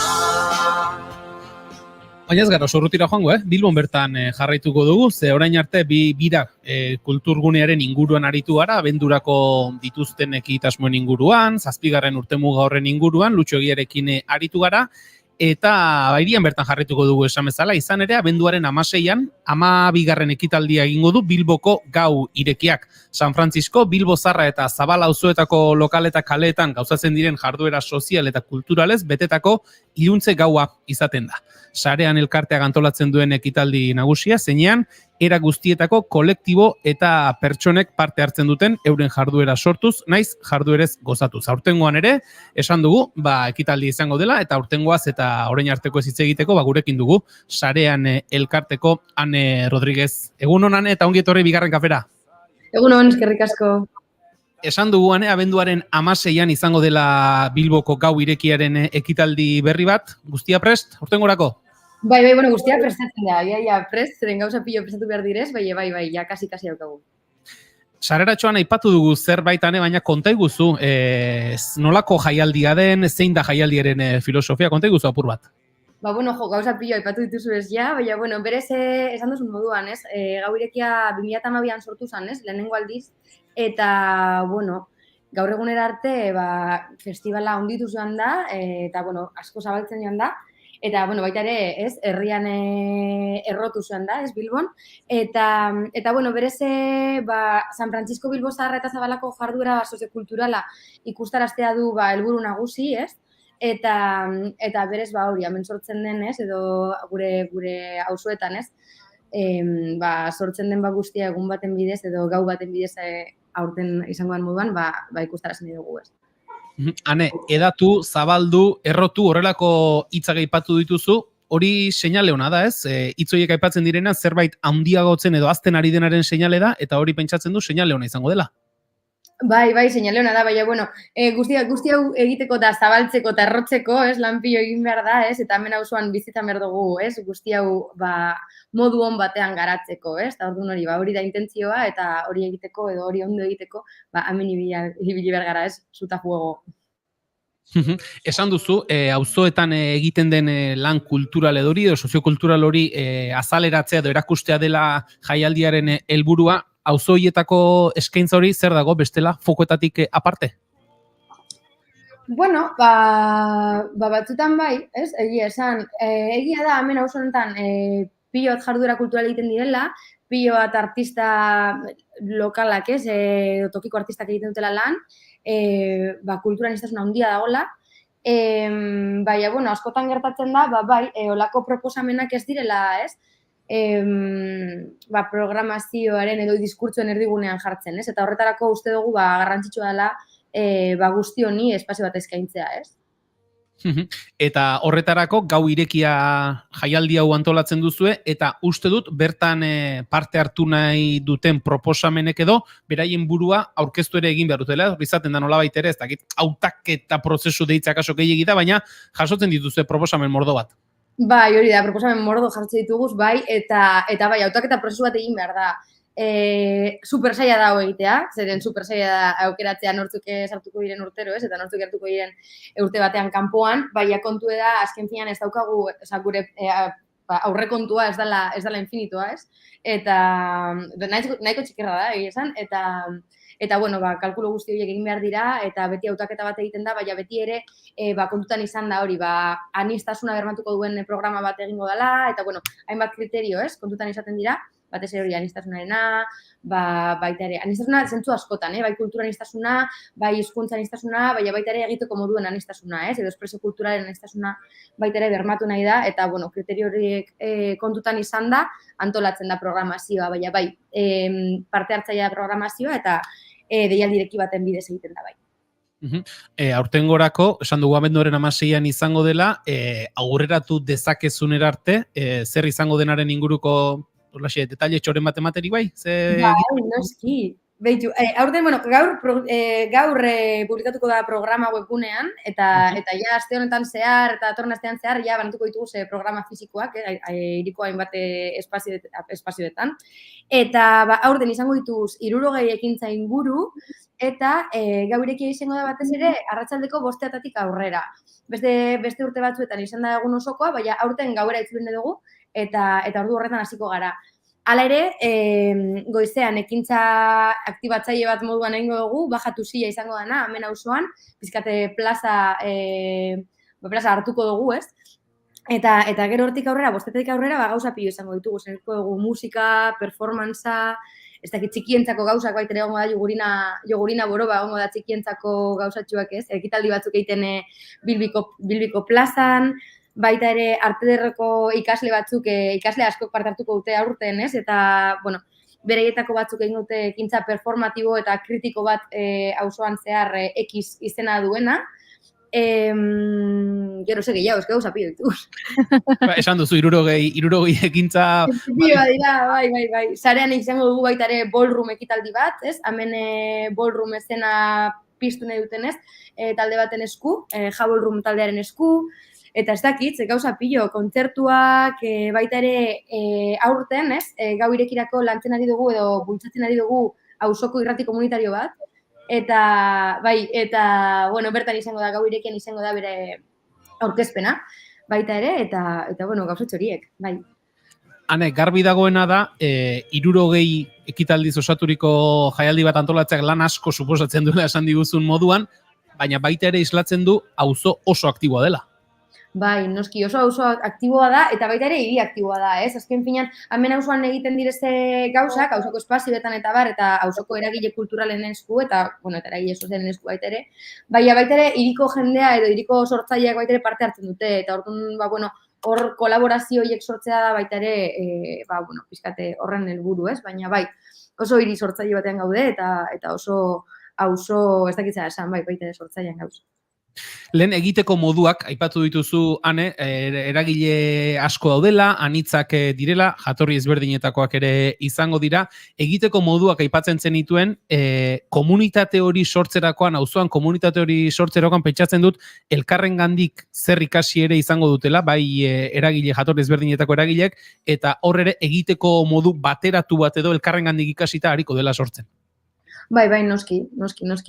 Azken finean programa kolektibo bat osatzerakoan, ez? Eta hizkuntza ez modu zabal baten ulertuta, ez? Hizkuntza ezberdinak ez kontaktuan sartzen direnean beti ikaspen handiak dauz, bai, noski. Esan dugu, sareanek antolatzen duen ekintza bat dela, gau irekiarena, konta iguzu sareanen zer egiten duzuen, ane? Bale, bueno, sarean espazio kultural, auzo espazio kultural bat da, 80. hamarkadatik aktibo dagoena, osea, pilo bat urte daramana irekita, naiz eta, espazio baten edo momentu baten zehar, urte batzutan zehar itxita egon, eta, bertan sortu zen justu gau irekia. Baina, sareanen gaur egun, sarean modu asamblearian antolatzen da, oda modu kolektiboan antolatzen den espazio bat da baita ere, eta bertan, edo sareanek daukan berezitasuna da, amengo programazioa modu parte hartzailean antolatzen dela, ez? Hau da, sareanen proposamen kulturak jasotzen ditugu eta hemen garatzen ditugu, bai, era askotako proposamen kulturalak, bai, kontzertuak, proposamen eszenikoak, liburuen aurkezpenak, lehen asko egiten ziren eta orain berreskuratu nahi ditugu taller gastronomikoak, guzti hau sarean jasotzen da, eta baita ere sareanetik, gau irekiko moduan, beste proiektu kolaboratibo, kultural kolaboratiboak bultzat ditugu gau irekia adibidez, ez? Eta hori egiten dugu sarean, bai, gitzi gora bera, zeren gauza pilo bete ditugu zein esan. Bai, denak kontatzeko akaso saio oso bat beharko genukean, baina kontatu diguzunarekin ondo ulertu dugu zer egiten duzuen. Lehen Lutxorekin hitz egin dugu, Lutxo Birako Lutxo egiarekin, eta komentatzen zigunez, auzoan aldezarrean ere, beraiek horregotea, lan nekeza dela, ez dela erreza, horrelako proiektu bat sostengatzea eta neke asko eragiten duela horrek, zuek ere baduzue antzeko sentsazio hori? Batzutan bai, egia esan batzutan bai, baina ilusioa baita ere, ez? Azken finean bai, holako proiektuak desgaste pilo bat sortzen dute batzutan, ez? Baina beste batzutan ere oso polita da proiektu kolektiboetan egotea, ez? Eta holako proposamenak bultzatzea beharrezkoa da, eta guzti hau egitea baita ere, ez dakit. Politikoa da, ez? Hau, erabaki politikoa da, baita ere, holako gauzak bultzatu nahia, eta orduan horregatik, bai, desgastea bai, bai emozioa baita ere. Pentsa hori izateran indoan, 60 ekintzako ekitaldi batan bilduko den jende mordoa, eta hainbeste jende ekintzak egiten ikusteak ere, lan horri guztiari zentzua emango diola. Noski, bai. Ane Rodríguez, sarean elkarteko kidea eta Bilboko gau irekiaren antolatzaileetako bat. Esan dugu, abenduaren 16an izango dela, hemendik ere gonbita luzatuta bertaratzeko. Eskerrik asko gaurkoan bigarren kafera hurbiltzeagatik eta egiten duzunaren berri emateagatik. Segi ondo? Bale, mila esker. Eskerrik asko, agur, eta guk ere saioari agur esan behar diogu, nola da posible? Agur esatea? Agur esan, eta bihar etzuliko garela esan, eta listo? Nola da posible agur esatea, nola da posible eta goeneko agur esan beharra. Hori, agur esan beharra, eta 11 eta 56 izatea. Azkar pasazaizu saioa? Bai. Arina gintzaizu? Bai, eta pentsa, Bilboraino joan gara, itzuli gara, Durangora joan gara, itzuli gara, Horeretara joan gara, itzuli gara, pentsatzen gauza egin ditugun. Bueno, hori sentsazio horrekin geratzea, ona da. Entzule berdinak geratu baldin bazaie, ameketako irabazi du. Bai, esango nuke. Said what I said, I'd rather be famous instead. I let all that get to my head. I don't care, I paint the town red. Txatean jartzen digute, agurtxo gaurkoa oso ondo egonda. Eta eskerrek, inabardura txiki bat egin den, saio guztiak bezala. Bezala, herri eta egin bergen handerri esan ez, nola gagurkoa. Besteak ez aldira onak izaten. Yuri, tartetxoat, hor, aipatu du anek jogurina boroba aipatu du, bitxikeriatxo bat, jogurina boroba, altzon egontzen, euskara ikasten, altzoko basari batean. Bai. Ui, uste du jogurina boro bat Durangon egongo dela, beraz, ea harrapatzen dugun, eta horren inguruan galdetzen diogun. Altzora iristen ari zarenean, dagoen baserri batean egontzen. Tira, Durangoko azokan ikusten dugun, ekarriko dugu gure naiz irrateko setera, eta galdetuko diogu. Oso ondo, Julen, etxeko lanak egin da, zu behizu. Esan bezala, agur entzule maite, bihar ere hemen izango gara, naiz irratian, bigarren kafean, goizeko 10 eta 5, 12 gutxi falta da, eta azkeneko minutu pare hori egingo duzu doia kat entzuten bihar arte. Famous instead, I let all that get to my head. I don't care, I paint the town red. Bitch, I said what I said. I'd rather be famous instead. I let all that get to my head. I don't care, I paint the town red. She the devil, she a bad little bitch, she a rebel. She got food to the pedal. pedal. It'll take a whole lot for me to settle. She the devil, she a bad little bitch, she a rebel. She put her foot to the pedal. It'll take a whole lot for me to settle. Yeah, said pop make money, now you try, bitch. You could use a revamp with a new vibe, sis. I don't need a big feature or a new sidekick. I don't need a new fan, cause my boo like it. I don't need to wear a wig to make you like it. I'm a two-time bitch, you ain't know I'd win. Throw a shot like you tryna have a foot fight then. All my ops waiting. I don't need a car, money really all that we fiending for. I'm doing things they ain't seen before. Bands ain't dumb, but extreme is all. I'm a demon lord, fall off what, I ain't seen the horse. Called your bluff, better cite the source. Fame ain't something that I need no more. Cause bitch, I said what I said. I'd rather be famous instead. I let all that get to my head. I don't care, I paint the town red. Bitch, I said what I said. I'd rather be famous instead. I let all that get to my head. I don't care, I paint the town red. She the devil, she a bad little bitch, she a rebel. She put her foot to the pedal. It'll take a whole lot for me to settle.